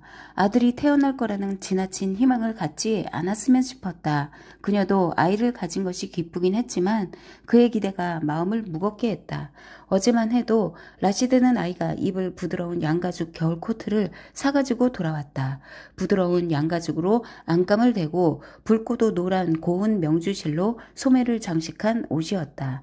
라시드는 기다랗고 좁은 판자를 들어올렸다. 그는 그것을 반으로 자르면서 계단이 아이한테는 위험할 거라고 말했다. 나중에 기어오르려고 할 나이가 되면 손을 좀 봐야겠어. 그는 석유 풍로도 걱정이 된다고 말했다. 나이프와 포크도 아이의 손이 닿지 못하는 곳으로 치워야 한다고 말했다. 늘 조심해야 해. 사내 애들은 무모하니까 말이야. 마리암은 한기가 들어 쇼를 꼭 여몄다. 다음 날 아침 라시드는 저녁에 친구들을 불러 자축연을 벌여야겠다고 말했다. 마리암은 아침 내내 준비를 했다. 콩과 쌀을 씻고 보라니 가지 샐러드를 만들기 위해 가지를 자르고 아우샤크 부추 요리를 만들기 위해 잘게 다진 소고기를 부추에 곁들여 익혔다. 그리고 마루를 쓸고 커튼에 먼지를 털고 다시 눈이 내리기 시작했음에도 불구하고 환기를 시켰다. 또한 거실 벽을 따라 놓인 매트리스와 쿠션을 정돈하고 과자와 볶은 아몬드를 그릇에 담아 식탁에 놓았다. 그녀는 이른 저녁 남자들이 집에 도착하기 전에 자신의 방해가 있었다. 그녀는 웃고 떠들고 놀리는 소리가 아래층에서 나기 시작했을 때 침대에 누웠다. 손이 자꾸 아래로 내려가는 건 어쩔 수 없었다. 그녀는 거기에서 자라고 있을 아이에 대해 생각했다. 활짝 열어놓은 문으로 들어오는 한 줄기 바람처럼 행복감이 느껴졌다. 그녀의 눈이 젖어들었다. 마리암은 이란 국경 근처의 서쪽 헤라트에서부터 동쪽의 카불까지 650km에 이르는 길을 라시드와 함께 버스를 타고 왔던 것에 대해 생각했다. 버스는 크고 작은 도시들, 끝없이 이어지는 작은 마을들을 지나쳤다. 산을 넘고 사막을 넘고 여러 지역을 지나쳤다. 그녀는 그 돌들과 햇볕에 그을은 언덕들을 넘어와 이제 자신의 집과 남편을 갖고 마지막으로 소중하기 이를 데 없는 것을 향해 나아가고 있었다. 엄마가 된다는 건 소중한 일이었다. 이 아이, 그녀의 아이, 그들의 아이에 대해 생각한다는 게 얼마나 즐거운 일인가. 그녀는 아이에 대한 사랑이 자신이 지금까지 인간으로서 느꼈던 모든 걸 이미 하찮은 것으로 만들어 버렸으며 또 자신이 더 이상 공기놀이를 할 필요가 없다는 걸 깨닫자 감개무량했다. 아래층에서 누군가가 오르간을 조율하고 있었다. 그런 다음 타블라, 높이가 다른 한 쌍의 작은 북을 두드리는 소리가 났다.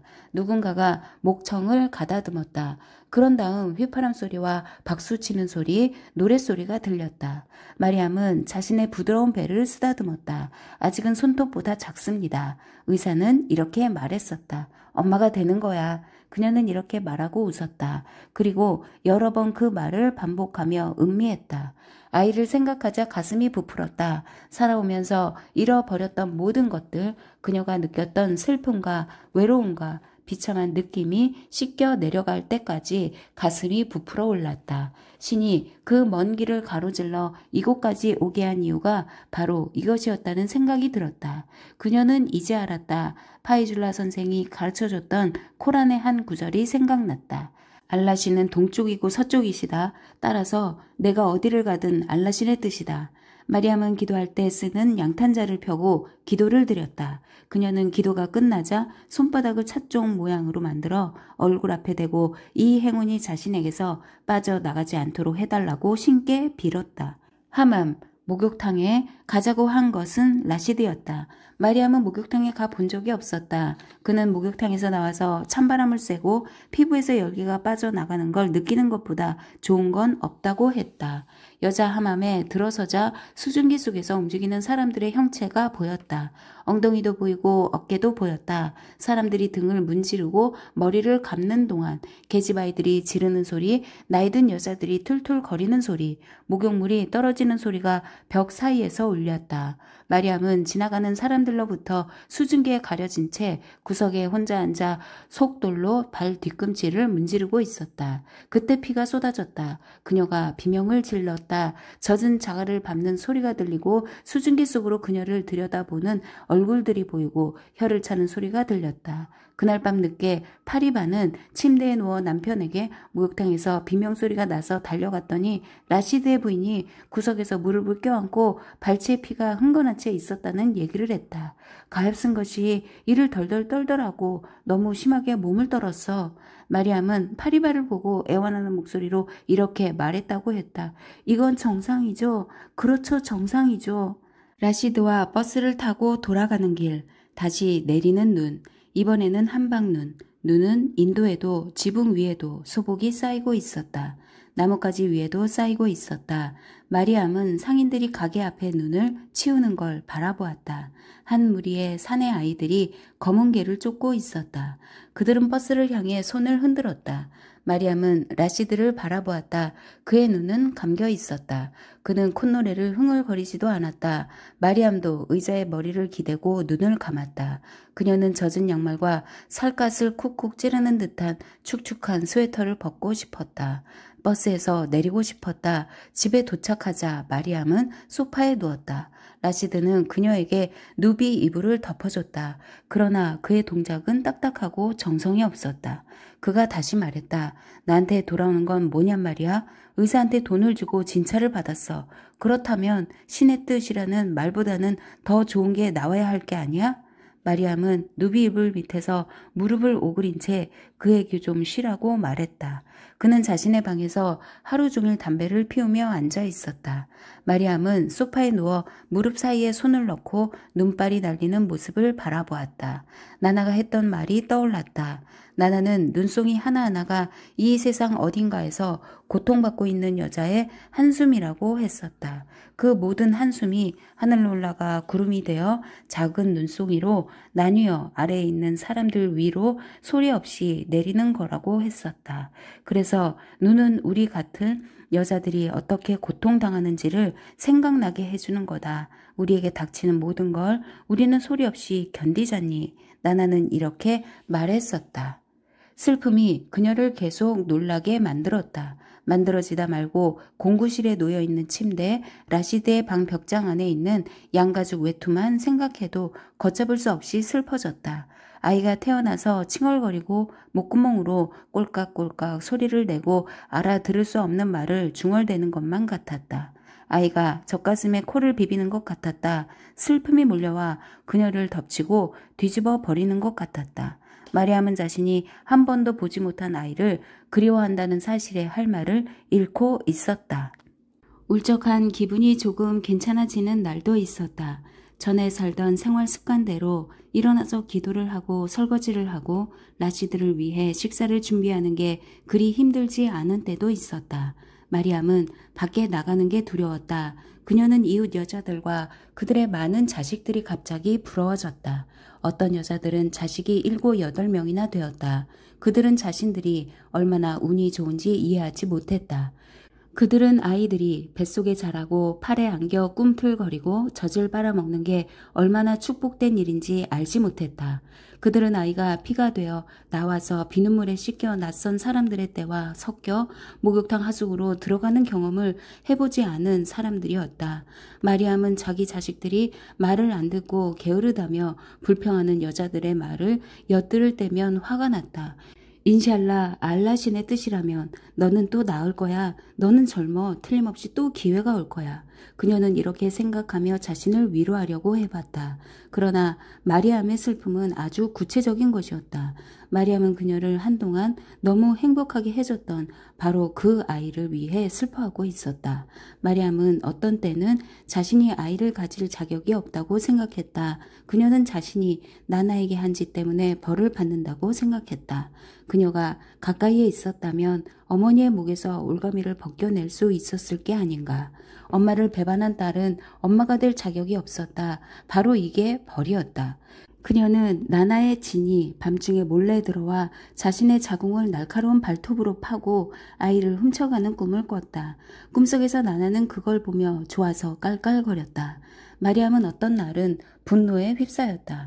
라시드의 잘못이라는 생각이 들어서였다. 너무 앞질러서 좋다고 난리를 친 라시드 때문에 그렇게 됐다는 생각이 들었다. 그가 터무니없이 사내 아이를 임신했다고 생각하고 이름까지 지어놓는 등 난리를 치더니 이 지경이 됐다고 생각했다. 게다가 목욕탕까지 데리고 가다니 수증기, 더러운 물, 비누 등 그곳에 있던 뭔가가 이런 일이 일어나도록 만들었다는 생각이 들었다. 아니, 그건 아니지. 라시드에게는 잘못이 없어. 내 잘못이야. 그녀는 이번에는 자신의 잘못된 수면 습관, 너무 매운 음식을 먹는 습관, 과일을 충분히 먹지 않는 습관, 차를 너무 많이 마시는 습관 때문에 그런 일이 벌어졌다고 생각했다. 아니, 신의 잘못이었다. 자신을 조롱거리로 만든 건 신의 잘못이었다. 다른 여자들한테 허락하는 것을 그녀에게는 허락하지 않는 신의 잘못이었다. 그녀에게 최고의 행복을 가져다 줄 것처럼 앞에 놓고 흔들다가 가져가 버린 신의 잘못이었다. 그러나 이렇게 비난을 해보아도 소용없었다. 이러한 생각들은 신을 모독하는 것이었다. 알라신은 악의적인 신이 아니었다. 그의 손에 왕국이 있으며 모든 걸 관장하시고 죽음과 삶을 만드신 게 알라신이라는 파이줄라 선생님의 말이 떠올랐다. 마리암은 죄의식을 느끼며 무릎을 꿇고 용서해달라고 빌었다. 목욕탕에서 그 사건이 벌어진 이후부터 라시드에게 변화가 생겼다. 그는 집에 와서는 거의 아무 말도 하지 않았다. 그는 식사를 하고 담배를 피우고 잠자리에 들었다. 그리고 이따금 밤늦게 잠깐 들어와서 거칠게 마리암의 몸을 취했다. 그는 인상을 찌푸리고 그녀가 만든 음식을 타박하고 뜰이 어질러져 있다거나 집안이 깨끗하지 못하다며 사소한 것을 갖고 트집을 잡았다. 그는 어쩌다가 한 번씩 금요일에 그녀를 데리고 시내로 나갔다. 그러나 인도를 걸을 때면 아무 말도 하지 않고 그녀보다 몇 걸음 앞에서 걸었다. 그는 그녀가 보조를 맞추기 위해 거의 다른 박질을 해야 한다는 사실엔 신경을 쓰지 않았다. 더 이상 잘 웃지도 않았다. 과자나 선물을 사주지도 않았다. 전과 다르게 가던 길을 멈추고 이곳저곳의 명칭을 말해주지도 않았다. 그녀가 질문을 하면 화가 나는 것 같았다. 어느 날 밤 그들은 라디오를 들으며 거실에 앉아 있었다. 겨울이 지나가고 있었다. 얼굴에 눈을 휘몰아치면서 눈물이 나게 만들었던 맹렬한 바람이 잠잠해졌다. 흰 눈이 큰 느릅나무 가지에서 떨어지고 있었다. 몇 주 후면 초록색 움이 틀 것이었다. 라시드는 담배 연기에 눈을 찡그리면서 하마항 아프가니스탄의 인기 가수의 노래에 나오는 북소리에 무심코 발로 장단을 맞추고 있었다. 마리암이 물었다. 저한테 화났어요? 라시드는 아무 말도 하지 않았다. 노래가 끝나고 뉴스가 나왔다. 다우드 한 대통령이 소련 정부의 기대와 달리 소련의 고문관들을 모스크바로 다시 돌려보냈다는 뉴스가 흘러나오고 있었다. 당신이 저한테 화가 났을까봐 걱정이 돼요. 라시드가 한숨을 쉬었다. 화났어요? 그의 눈이 그녀를 향했다. 내가 왜 화가 나야 하지? 모르겠어요. 그런데 저번에 아이가 내가 당신을 위해 그 모든 걸 해줬는데 나를 그런 사람으로밖에 생각하지 않는단 말이야? 아니에요. 물론 아니에요. 그렇다면 나를 괴롭히지 마. 베바크 씨, 미안해요. 라시드 정말 미안해요. 그는 담배를 비벼서 끄고 또 다른 담배에 불을 붙였다. 그는 라디오의 볼륨을 높였다. 라디오 소리 때문에 마리암이 목소리를 높여 말했다. 제가 생각해 봤는데요. 라시드가 다시 한숨을 쉬었다. 이번에는 더 짜증을 내며 볼륨을 다시 줄였다. 그는 진저리가 난다는 듯 이 말을 문질렀다. 또 무슨 얘기야? 장례를 제대로 치러줘야 할 것 같아요. 아이의 장례 말이에요. 그냥 우리 둘이서 기도를 하고 그렇게라도 말이죠. 마리암은 그것에 관해 한동안 생각하고 있었다. 그녀는 그 아이를 잊고 싶지 않았다. 아이를 영원히 잃어버리고도 아무런 표시도 하지 않는다는 게 옳지 않은 것 같았다. 이유가 뭔데? 그건 바보 같은 짓이야. 그러면 제 마음이 편해질 것 같아요. 그가 날카롭게 응수했다. 그렇다면 혼자서 해. 나는 이미 아들 하나를 묻었어. 또 하나를 묻고 싶지 않아. 자, 나는 라디오나 들어야겠어. 그는 볼륨을 다시 높인 뒤 머리를 뒤로 젖히고 눈을 감았다. 그 주의 어느 날 아침 화사한 햇볕이 들 때 마리암은 뜰을 파기 시작했다. 그녀는 삽으로 땅을 찍으면서 낮은 소리로 말했다. 알라신의 이름으로, 알라신의 사자의 이름으로 축복과 평화가 깃들기를 바라옵니다. 그녀는 라시드가 아이를 위해 사놓았던 양털 가죽 외투를 구멍에 넣고 흙으로 덮었다.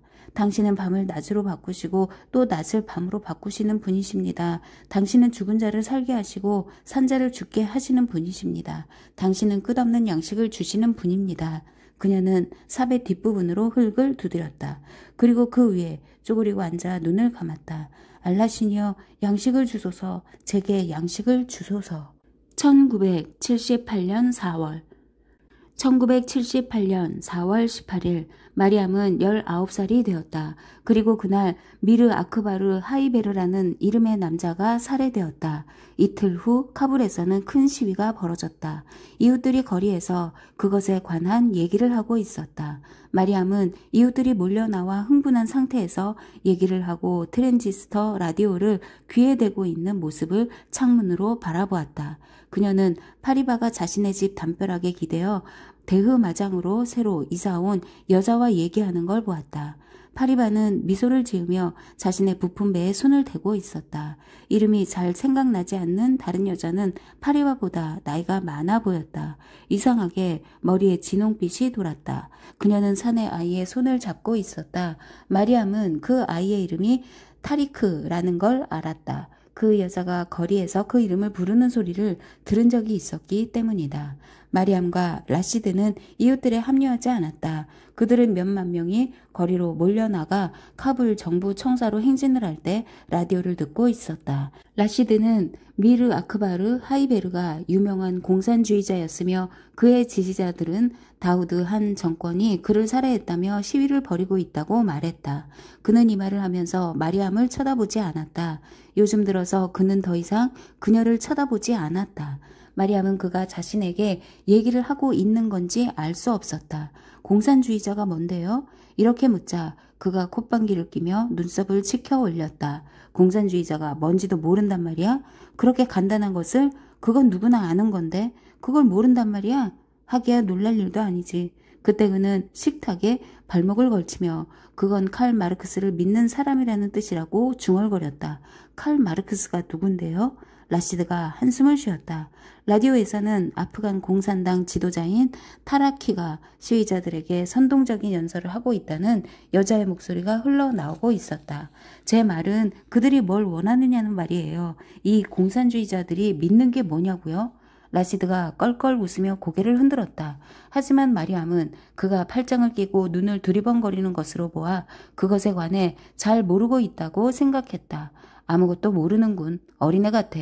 머리가 텅 비었어. 안에 든 게 아무것도 없다니까. 제가 물은 것은 축호. 입 닥쳐. 마리암은 시키는 대로 했다.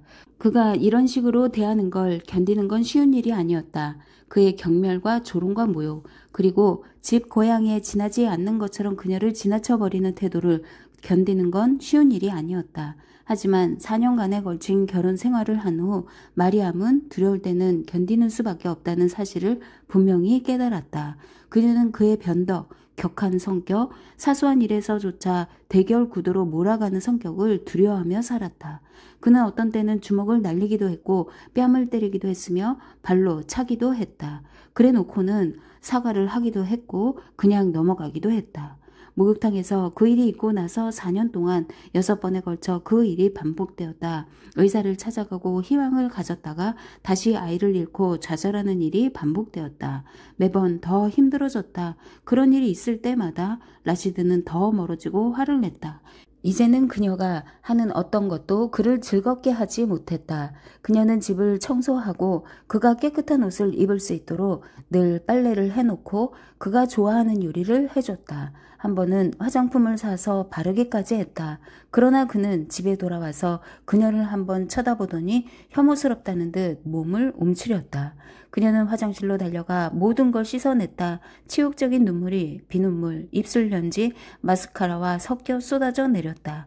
이제 마리암은 그가 저녁에 집에 오는 소리를 들으면 겁부터 났다. 열쇠 돌아가는 소리가 나고 문이 삐걱 소리가 함께 열리면 가슴이 방망이질을 했다. 그녀는 그의 구두 발자국 소리, 구두를 벗고 난 후에 낮은 발소리를 침대에서 들었다.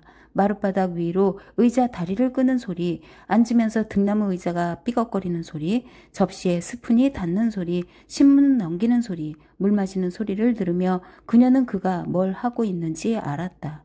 그녀는 가슴을 졸이며 오늘 저녁에는 무슨 구실을 대 자신을 닥달할 것인지 궁금했다. 그의 화를 돋울 건 아무리 사소한 것이라도 늘 있었다. 그를 즐겁게 하기 위해 아무리 노력을 해도 아무리 그의 요구대로 해줘도 충분하지 않았다. 그녀는 그에게 아들을 되돌려 줄 수 없었다. 가장 본질적인 면에서 그를 실망시켰다. 그것도 7번이나 그랬다. 이제 그에게 짐밖에 되지 않았다. 마리암은 그가 자신을 쳐다보는 눈길에서 그걸 알 수 있었다. 그녀는 그에게 짐이었다. 그녀는 그에게 이렇게 물었다. 이제 무슨 일이 일어나는 거죠? 라시드는 곁눈질로 그녀를 쳐다봤다. 그는 한숨 같기도 하고 쉬는 같기도 한 소리를 내더니 식탁에서 다리를 내리고 라디오를 껐다. 그리고 라디오를 갖고 위층으로 올라가 문을 닫았다. 4월 27일이었다. 마리암이 궁금해했던 것이 풀렸다. 느닷없이 요란스러운 함성이 들렸다. 그녀는 맨발로 거실로 뛰어내려갔다. 라시드는 벌써 내려와서 헝클어진 머리와 속옷 차림으로 창문에 손바닥을 대고 지켜보고 있었다. 마리암은 그의 옆으로 갔다. 하늘에서는 전투기들이 북쪽과 동쪽을 향해 날아가고 있었다. 비행기의 소음에 귀가 얼얼했다. 멀리서 쿵쿵하는 소리가 울리고 하늘로 연기가 솟구쳤다. 무슨 일이죠? 무슨 일이 일어나는 거죠? 모르겠어. 그는 이렇게 중얼거리고 라디오를 틀려고 했다. 하지만 아무 소리도 나오지 않았다. 우리는 어쩌죠? 라시드가 짜증이 묻은 소리로 말했다. 기다리는 거지.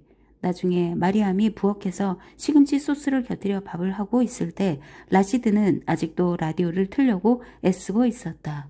마리암은 라시드를 위해 요리하는 걸 즐기고 또 그걸 기다리기까지 했던 때를 떠올렸다. 이제는 요리를 하면서도 걱정이 앞섰다. 그는 흠만 잡았다. 언제나 쿠르마가 너무 짜거나 싱겁다고 했다. 밥이 너무 기름지거나 퍽퍽하다고 했고 빵이 너무 물렁하거나 딱딱하다고 했다. 라시드가 그렇게 흠을 잡기 시작하자 그녀는 부엌 일에 자신감이 없어졌다. 그녀가 음식을 가져왔을 때 라디오에서 국가가 연주되고 있었다. 사부지를 만들었어요. 내려놓고 조용히 해. 음악이 희미해지면서 남자의 목소리가 들렸다. 그는 자신을 압둘 카드르 공군 대령이라고 자신을 소개했다. 그는 오전에 제4 기갑사단 반군이 공항과 도시의 주요 지역을 장악했다고 말했다. 카불 라디오 방송국, 내무부 건물, 외무부 건물도 장악했다고 했다. 그는 자랑스럽게 카불이 이제 민중의 손에 들어갔다고 말했다. 반군의 미극이들이 대통령 궁을 공격했고 탱크가 궁 내로 들어가서 격렬한 전투를 벌이고 있다고 했다. 압둘은 다우드를 따르는 군대가 거의 무너졌다고 장담하고 있었다. 공산주의자들은 다우드 한 정권과 관련이 있는 사람들을 약식으로 처형하기 시작했다. 폴레차르히 감옥에서는 눈을 파내고 성기에 전기 충격을 줘서 사람을 죽이고 있다는 소문이 카불 시내에 돌기 시작했다. 마리암은 대통령궁에서 학살이 있었다는 소리를 들었다. 다우드 한도 살해당했다. 그러나 그보다 앞서 20명 남짓한 그의 가족들이 반군에 살해되었다. 거기엔 여자들과 손자들도 포함되어 있었다. 그가 스스로 목숨을 끊었다는 소리도 있었고 전투 중에 총에 맞아 죽었다고 하는 소리도 있었고 반군이 그를 사로잡고 있다가 가족이 몰살당하는 것을 두 눈으로 보게 한 뒤에 죽였다고 하는 소리도 있었다. 라시드는 볼륨을 높이고 라디오에 더 바짝 다가갔다. 압둘 카데르가 말했다. 혁명군 평의회가 설치되었습니다. 우리 와탄 나라는 이제 아프가니스탄 민주공화국이라는 이름으로 알려질 것입니다. 귀족과 친인척의 시대, 불평등의 시대는 끝났습니다. 우리는 수십 년에 걸친 폭정을 끝냈습니다. 권력은 이제 민중과 자유를 사랑하는 사람들의 손에 있습니다. 우리나라의 역사에 영광스러운 새 시대가 열렸습니다. 새로운 아프가니스탄이 태어났습니다. 아프간 민중 여러분, 여러분은 두려워할 게 아무것도 없습니다. 새로운 정권은 이슬람적이고 민주적인 원칙들을 최대한 존중할 것입니다. 지금은 기뻐하고 환호할 때입니다. 라시드는 라디오를 껐다. 마리암이 물었다. 그러니까 이게 좋은 건가요? 나쁜 건가요? 부자들한테는 나쁘고 우리한테는 그다지 나쁘지 않다는 소리겠지. 마리암은 잘리를 생각했다.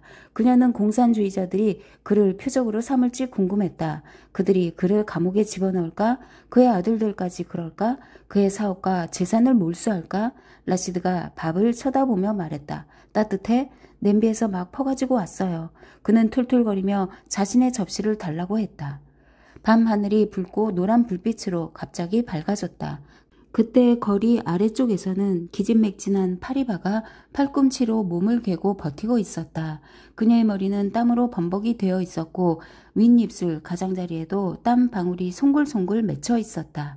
침대 옆에는 나이 지긋한 산파 와즈마가 있었다. 파리바의 남편과 아들들은 갓난애를 돌려가며 안았다. 그들은 아이의 적은 머리숱, 분홍색 볼, 장미 봉오리 같은 오므린 입술, 부석부석한 눈꺼풀 뒤에서 움직이는 경옥색 눈을 신기하게 바라보고 있었다. 그들은 아이의 첫 울음소리를 듣고 서로를 바라보며 미소를 지었다. 아이의 울음은 처음에는 고양이 울음소리 같더니 건강하고 힘찬 소리로 바뀌었다. 누르는 아이의 눈이 보석 같다고 말했다. 가족 중 가장 종교적인 아마드는 새로 태어난 여동생의 귀에 대고 아잔을 불러주고 그녀의 얼굴을 3번 입으로 불었다. 하킴이 아이를 흔들며 물었다. 이름을 라일라라고 한다고? 파리바가 피곤한 미소를 지으며 말했다. 응, 라일라. 밤의 미녀라는 뜻이야. 이상적인 이름이야. 라시드는 손가락으로 밥을 돌돌 말아 입에 넣고 1번, 2번 씹더니 인상을 찌푸리며 소프라에 뱉어버렸다. 마리암이 물었다. 왜 그래요? 그녀는 미안해하는 자신의 목소리가 마음에 들지 않았다. 그녀는 자신의 맥박이 빨라지고 피부가 수축되는 걸 느낄 수 있었다. 그는 마리암의 우는 듯한 소리를 흉내내어 말했다. 왜 그래요? 왜 그렇게 만들어 놓았잖아. 평상시보다 5분을 더 삶았어요. 뻔뻔한 거짓말만. 정말이에요. 그는 손가락에 묻은 밥알들을 떨어내더니 접시를 밀쳐버렸다. 소스를 곁들인 밥이 소프라 위에 흩어졌다. 라시드는 거실에서 뛰쳐나가더니 문을 쾅 닫고 집 밖으로 나가버렸다. 마리암은 바닥에 무릎을 꿇고 밥알들을 주워 접시에 담으려고 했다. 하지만 손이 너무 심하게 떨리고 있었다. 떨림이 멈추기를 기다려야 했다. 두려움이 밀어닥쳤다. 그녀는 몇 번 심호흡을 해보려고 했다. 어두워진 거실 창문에 그녀의 창백한 모습이 비쳤다. 그녀는 고개를 돌렸다. 그때 앞문이 열리고 라시드가 거실로 돌아왔다. 일어나, 이리 와, 일어나란 말이야. 그는 그녀의 손을 움켜쥐더니 손가락을 벌리고 자갈을 한 줌 쥐어주었다. 입에 넣어. 뭐라고요? 이걸 내 입에 넣으란 말이다. 그만해요, 라시드. 저는... 그의 힘센 손이 마리암의 턱을 틀어쥐었다. 그는 두 손가락을 밀어넣어 그녀의 입을 벌리고 차갑고 딱딱한 자갈을 그 속에 밀어넣었다. 마리암은 몸부림을 쳤다. 하지만 그는 윗입술에 경련의 미소를 띠고 자갈을 계속 밀어넣었다. 이제 씹어라. 모래와 자갈을 입에 가득 담은 채 마리암은 애원했다. 눈물이 그녀의 눈가에서 흘러나오고 있었다. 그가 고함을 쳤다. 씹어! 담배 냄새가 나는 그의 숨결이 그녀의 얼굴을 때렸다. 마리암은 씹었다. 입 안쪽에서부터 뭔가가 부서졌다. 좋아. 라시드의 볼이 떨리고 있었다. 이제는 내가 만든 밥이 어떤 맛인지 너도 알겠지? 이제 내가 이 결혼 생활에서 나한테 뭘 주었는지 알겠지? 이 형편없는 음식 말고는 아무것도 없다. 그는 이렇게 말하고는 조약돌과 피와 두 개의 깨진 어금니 조각을 뱉어내도록 마리암을 남겨두고 가버렸다. 제2부 1987년 봄 카불. 9살이 된 라일라는 아침이 되면 늘 그랬듯이 타리크를 그리며 침대에서 일어났다. 그러나 오늘 아침 그녀는 타리크를 만날 수 없다는 걸 알았다. 그녀는 타리크가 부모님을 따라 남쪽의 가즈니시에 사는 작은 아버지 댁을 방문하러 간다고 말했을 때 이렇게 물었다. 얼마나 오래가 있을 거야? 14월 동안. 14월씩이나? 그렇게 오래는 아니잖아. 라일라, 너는 얼굴을 찌푸리고 난리구나. 그런 게 아니야. 너 울지 않을 거지? 울지 않을 거야. 오빠 때문에 울지는 않아. 어림도 없지. 이렇게 말하면서 그녀는 타리크의 정강이를 발로 찼다. 의족이 아니라 진짜 정강이를 말이다. 그는 라일라의 뒷덜미를 장난스럽게 살짝 쳤다. 14월이라니 2주가 다 되는 기간이다. 겨우 닷새밖에 지나지 않았다. 라일라는 시간에 관한 근본적인 진실을 깨닫게 되었다. 타리크의 아버지가 가끔씩 옛 파슈토 곡을 연주하는 아코디언처럼 시간은 타리크가 있고 없음에 따라 늘어나고 줄어들었다. 아래층에서는 그녀의 부모가 싸우고 있었다. 늘 되풀이되는 싸움. 라일라는 그것이 어떻게 진행되는지 잘 알고 있었다. 사납고 지지 않으려 하는 엄마, 왔다 갔다 하면서 소리를 지르는 엄마, 순하고 얼떨떨해 보이는 아빠, 고분고분하게 머리를 끄덕이며 폭풍우가 지나가기를 기다리는 아빠. 라일라는 문을 닫고 옷을 갈아입었다. 하지만 문을 닫아도 소리가 들렸다. 아직도 엄마의 목소리가 들렸다. 마침내 문을 쾅 닫는 소리, 쿵쿵거리는 발자국 소리, 엄마의 침대가 요란하게 삐걱대는 소리. 아빠는 또 하루를 살아남은 모양이었다. 그가 이제 라일라를 불렀다. 라일라, 학교에 늦겠다. 잠깐만요. 라일라는 신발을 신고 어깨까지 내려오는 금발머리를 거울에 비춰가며 재빨리 빗질을 했다. 엄마는 늘 라일라의 머리가 자신의 머리 색깔을 닮았다고 했다. 짙은 속눈썹에 청록색을 띤 눈, 보조개, 높은 광대뼈, 셀쭉거리는 아랫입술까지 닮았다고 했다. 그것은 그녀가 자신의 할머니한테서 물려받은 것이라고 했다. 엄마의 말에 따르면 그녀의 할머니는 굉장한 미인이었다고 했다. 어느 계곡에서나 그녀의 아름다움에 대해 얘기가 자자했다. 그런데 그것이 두 세대를 건너뛰어 라일라한테로 온 모양이라고 했다. 엄마가 얘기한 계곡이란 카불에서 100km쯤 떨어진 판즈시르였다. 그곳은 페르시아어를 사용하는 타지크 지역이었다. 사촌이었던 엄마와 아빠는 판즈시르에서 태어나 자랐다. 1960년 아빠가 카불 대학에 입학 허가를 받았을 때 꿈에 부푼 신혼부부였던 그들은 카불로 왔다. 라일라는 엄마가 또 한 차례 싸움을 하려고 방에서 나오지 않기를 바라며 아래층으로 서둘러 내려왔다. 그런데 아빠가 방충망 옆에 무릎을 꿇고 있었다. 라일라, 너 이것 보았니? 방충망은 지난 몇 주 동안 찢어져 있었다. 라일라는 그의 옆에 쭈그리고 앉았다. 아니요, 새로 생긴 게 분명해요. 내 엄마한테 나도 그렇게 말했다. 엄마가 난리를 치고 난 다음이면 늘 그렇듯이 그는 풀이 죽은 것 같았다. 내 엄마 말로는 벌들이 자꾸 이곳으로 들어온다는구나. 라일라는 그가 안쓰러웠다. 바비는 몸집이 작은 사람이었다. 여자처럼 어깨도 좁고 손도 가냘팠다. 밤에 라일라가 그의 방에 가면 그는 늘 코끝에 안경을 얹고 책을 들여다보고 있었다. 때로는 라일라가 왔다는 것도 알아차리지 못했다. 그녀가 온 걸 알아채면 그는 읽던 페이지를 표시해두고 다정한 미소를 지었다. 그는 루미 하페즈가 쓴 대부분의 가잘, 시, 들을 외우고 있었다. 그는 영국과 러시아가 아프가니스탄을 놓고 벌인 전쟁에 대해 자세하게 알았다. 그는 종유석과 석순의 차이가 무엇인지를 알았고 지구와 태양 사이의 거리가 카불에서 가즈니까지 150만 번 가는 거리라고 얘기할 수 있었다. 하지만 라일라는 사탕 단지의 뚜껑을 열 때면 엄마한테 가야 했는데 그럴 때면 배신감이 느껴졌다. 일상적인 도구들은 바비를 당황하게 만들었다. 그는 삐걱거리는 문의 경첩에 기름을 바르지도 않았다. 천장은 그가 막은 다음에도 계속 샜다. 엄마 말에 따르면 아마드가 누르와 함께 소련군에 대항하여 지하드 성전을 하러 갔기 전에는 그러한 것들을 제대로 고친 사람은 아마드였다고 했다.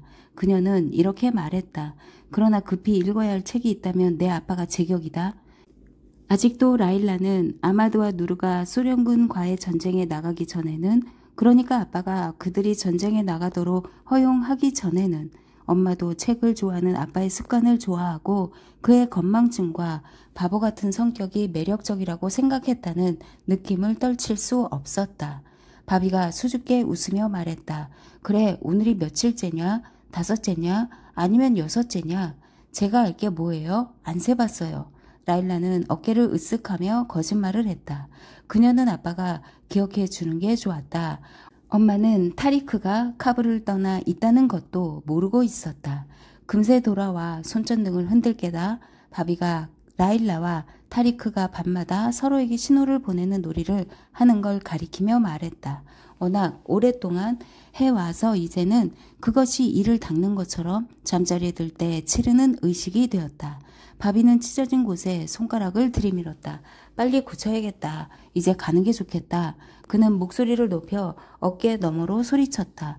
파리바, 지금 가려고 해. 라일라를 학교에 데려다주고 갈게. 나중에 학교에서 데려오는 것 잊지 마. 라일라는 밖으로 나가 바비의 자전거 뒷좌석에 타려 하고 있었다.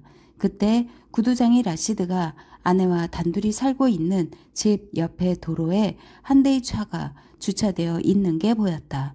이 동네에서는 보기 드문 벤츠였다.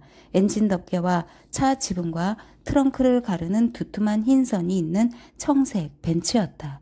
라일라는 두 남자가 앉아있는 모습을 보았다. 한 사람은 운전석에, 다른 한 사람은 뒷좌석에 앉아있었다. 저 사람들이 누구죠? 그녀가 묻자 바비가 말했다. 우리가 상관할 일이 아니야. 어서 타. 학교에 늦겠다. 라일라는 저번에 있었던 또 다른 싸움을 떠올렸다. 그때 엄마는 아빠를 굽어다 보며 이렇게 말했었다. 아무것도 당신하고 상관없다는 거지? 그게 상관할 일이 아니란 말이야?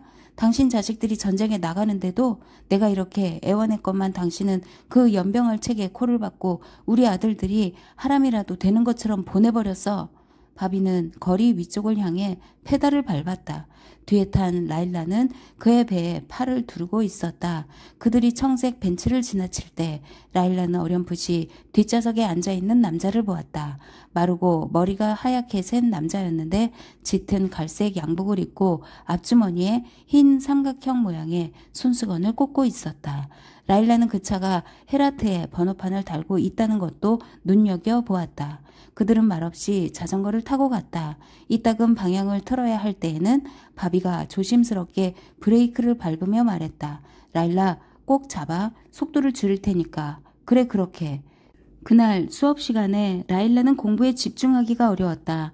타리크가 없어서도 그랬고 그녀의 부모가 싸워서도 그랬다. 그래서 선생이 루마니아와 쿠바의 수도가 어디이냐고 물었을 때 라일라는 방심하고 있던 참이었다. 선생의 이름은 샨자이였다. 그러나 그녀가 없는 자리에서 학생들은 그녀를 랑그마을 화가 선생님이라고 불렀다.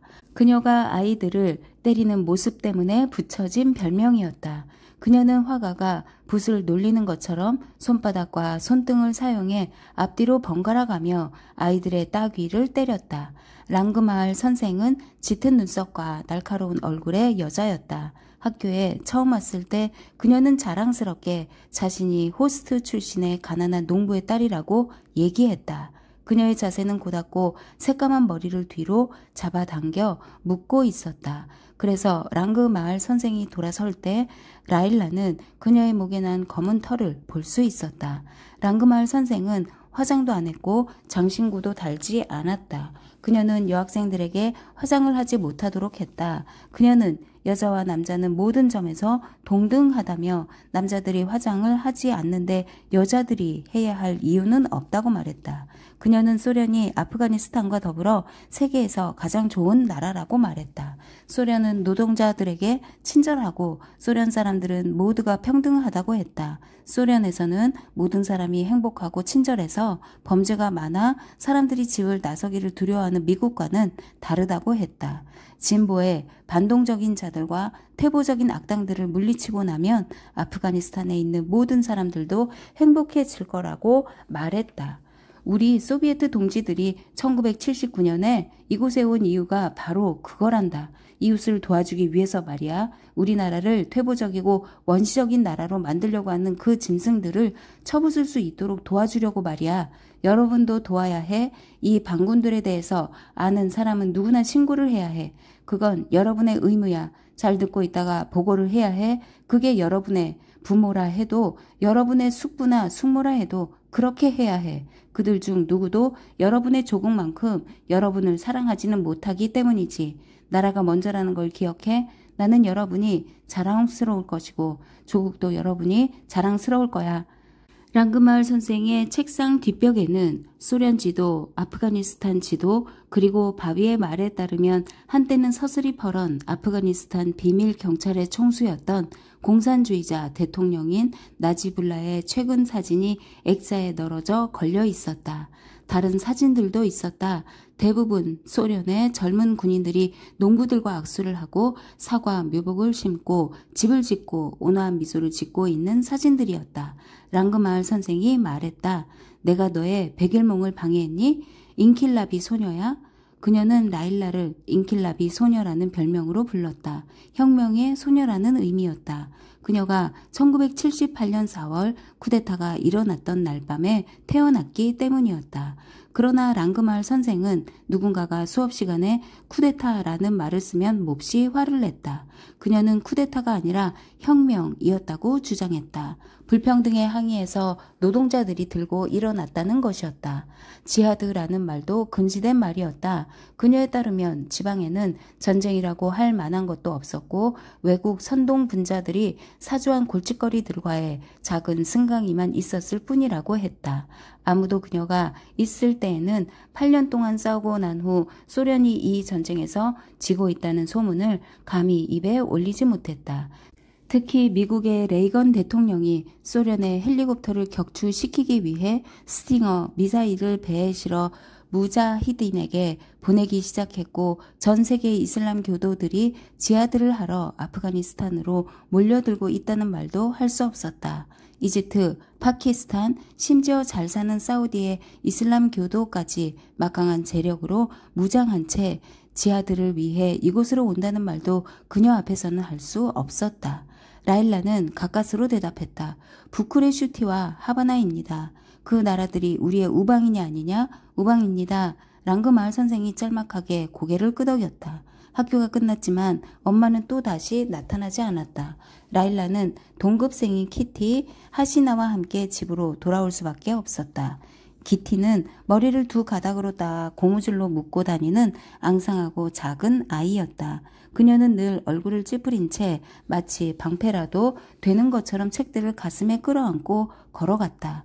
하시나는 라일라와 기티보다 3살이 많은 12살이었지만 3학년 때 1번, 4학년 때 2번 낙제를 했다. 그녀는 부족한 머리를 장난과 입담으로 때웠다. 기티는 하시나의 입이 재봉틀처럼 움직인다고 말했다. 선생님에게 랑그마을이라는 별명을 붙인 것도 하시나였다. 오늘 하시나는 마음에 들지 않는 청혼자들을 물리치는 방법을 알려준다며 큰 소리를 쳤다. 절대 안전한 방법이야. 내 말 믿으라고 기티가 말했다. 말도 안 돼. 나는 청혼자가 있기에는 너무 어리잖아. 어리지 않아. 여하튼 아무도 나한테 청혼하러 오지 않았어. 그건 내가 수염이 났기 때문이야. 기티의 손이 금세 턱으로 올라갔다. 그녀는 놀란 표정으로 라일라를 쳐다보고 설마 그러지는 않겠지 하면서 고개를 저었다. 라일라는 그러한 그녀를 가엾게 쳐다봤다. 기티는 라일라가 만난 사람 중 가장 유머 감각이 없는 사람이었다. 여하튼 얘들아, 어떻게 할지 알고 싶니? 어쩌니? 라일라가 말했다. 말해봐. 콩이야. 적어도 4캔 정도는 준비해둬야지. 저녁에 이빨이 없는 도마뱀이 너희들한테 청혼하러 나타날 거야. 얘들아, 타이밍이 가장 중요한 거야. 그자에게 차를 대접할 시간이 될 때까지는 폭죽 터뜨리는 걸 참아야 해. 라일라가 말했다. 기억해둘게. 그 남자도 그럴걸? 라일라는 그러한 충고는 필요 없다고 말할 수 있었다. 바비가 그녀를 시집 보낼 생각을 하지 않았기 때문이었다. 바비는 카불에 있는 커다란 빵 공장인 실로에서 일하고 있었다. 그는 오븐에 지핀 열기와 시끄러운 제분기 사이에서 하루 종일 일하고 있었지만 대학을 졸업한 사람이었다. 그는 공산주의자들한테 해고를 당하기 전에는 고등학교 선생이었다. 소련군이 침공하기 1년 반 전인 1978년 쿠데타가 일어난 직후에 그는 해고당했다. 바비는 라일라에게 어렸을 때부터 라일라의 안전 다음으로 그의 인생에서 중요한 것은 그녀의 교육이라고 말했다. 나는 내가 아직 어리다는 건 안다. 하지만 나는 내가 지금 이걸 이해하고 알았으면 싶다. 결혼은 늦출 수 있지만 교육은 그럴 수 없는 거란다. 너는 아주 영리한 아이다. 정말로 그렇지. 라일라, 너는 원한다면 뭐든지 될 수 있어. 나는 알아. 그리고 또 한 가지. 전쟁이 끝나면 아프가니스탄은 남자들만큼이나 너를 필요로 할 거라는 사실도 알지. 어쩌면 더 필요로 할지도 모르지. 여자들이 교육을 받지 못하면 사회는 성공할 수가 없다. 그럴 수가 없지. 하지만 라일라는 바비가 그런 말들을 했으며 그 같은 아빠를 뒀다는 게 너무 좋고 아빠가 자기를 그렇게 생각해 주는 게 너무 자랑스럽고 그래서 교육을 받기로 결심했다는 말은 하시나에게 하지 않았다. 지난 2년 동안 라일라는 해마다 각 학년에서 최우수 학생에게 주어지는 아왈 누무라 우등상을 받았다. 하지만 그녀는 하시나에게 이런 것들에 대해서도 아무 말 하지 않았다. 하시나의 아버지는 2, 3년 지나면 그녀를 시집 보내버릴 게 거의 확실한 성격 못된 택시 기사였다.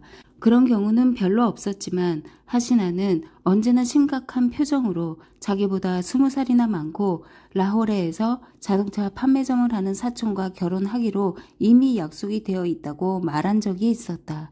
그 사람을 2번 봤어. 2번 다. 입을 쩍 벌리고 음식을 먹더라고. 하시나는 이렇게 말했었다. 얘들아, 콩이야. 콩을 기억해.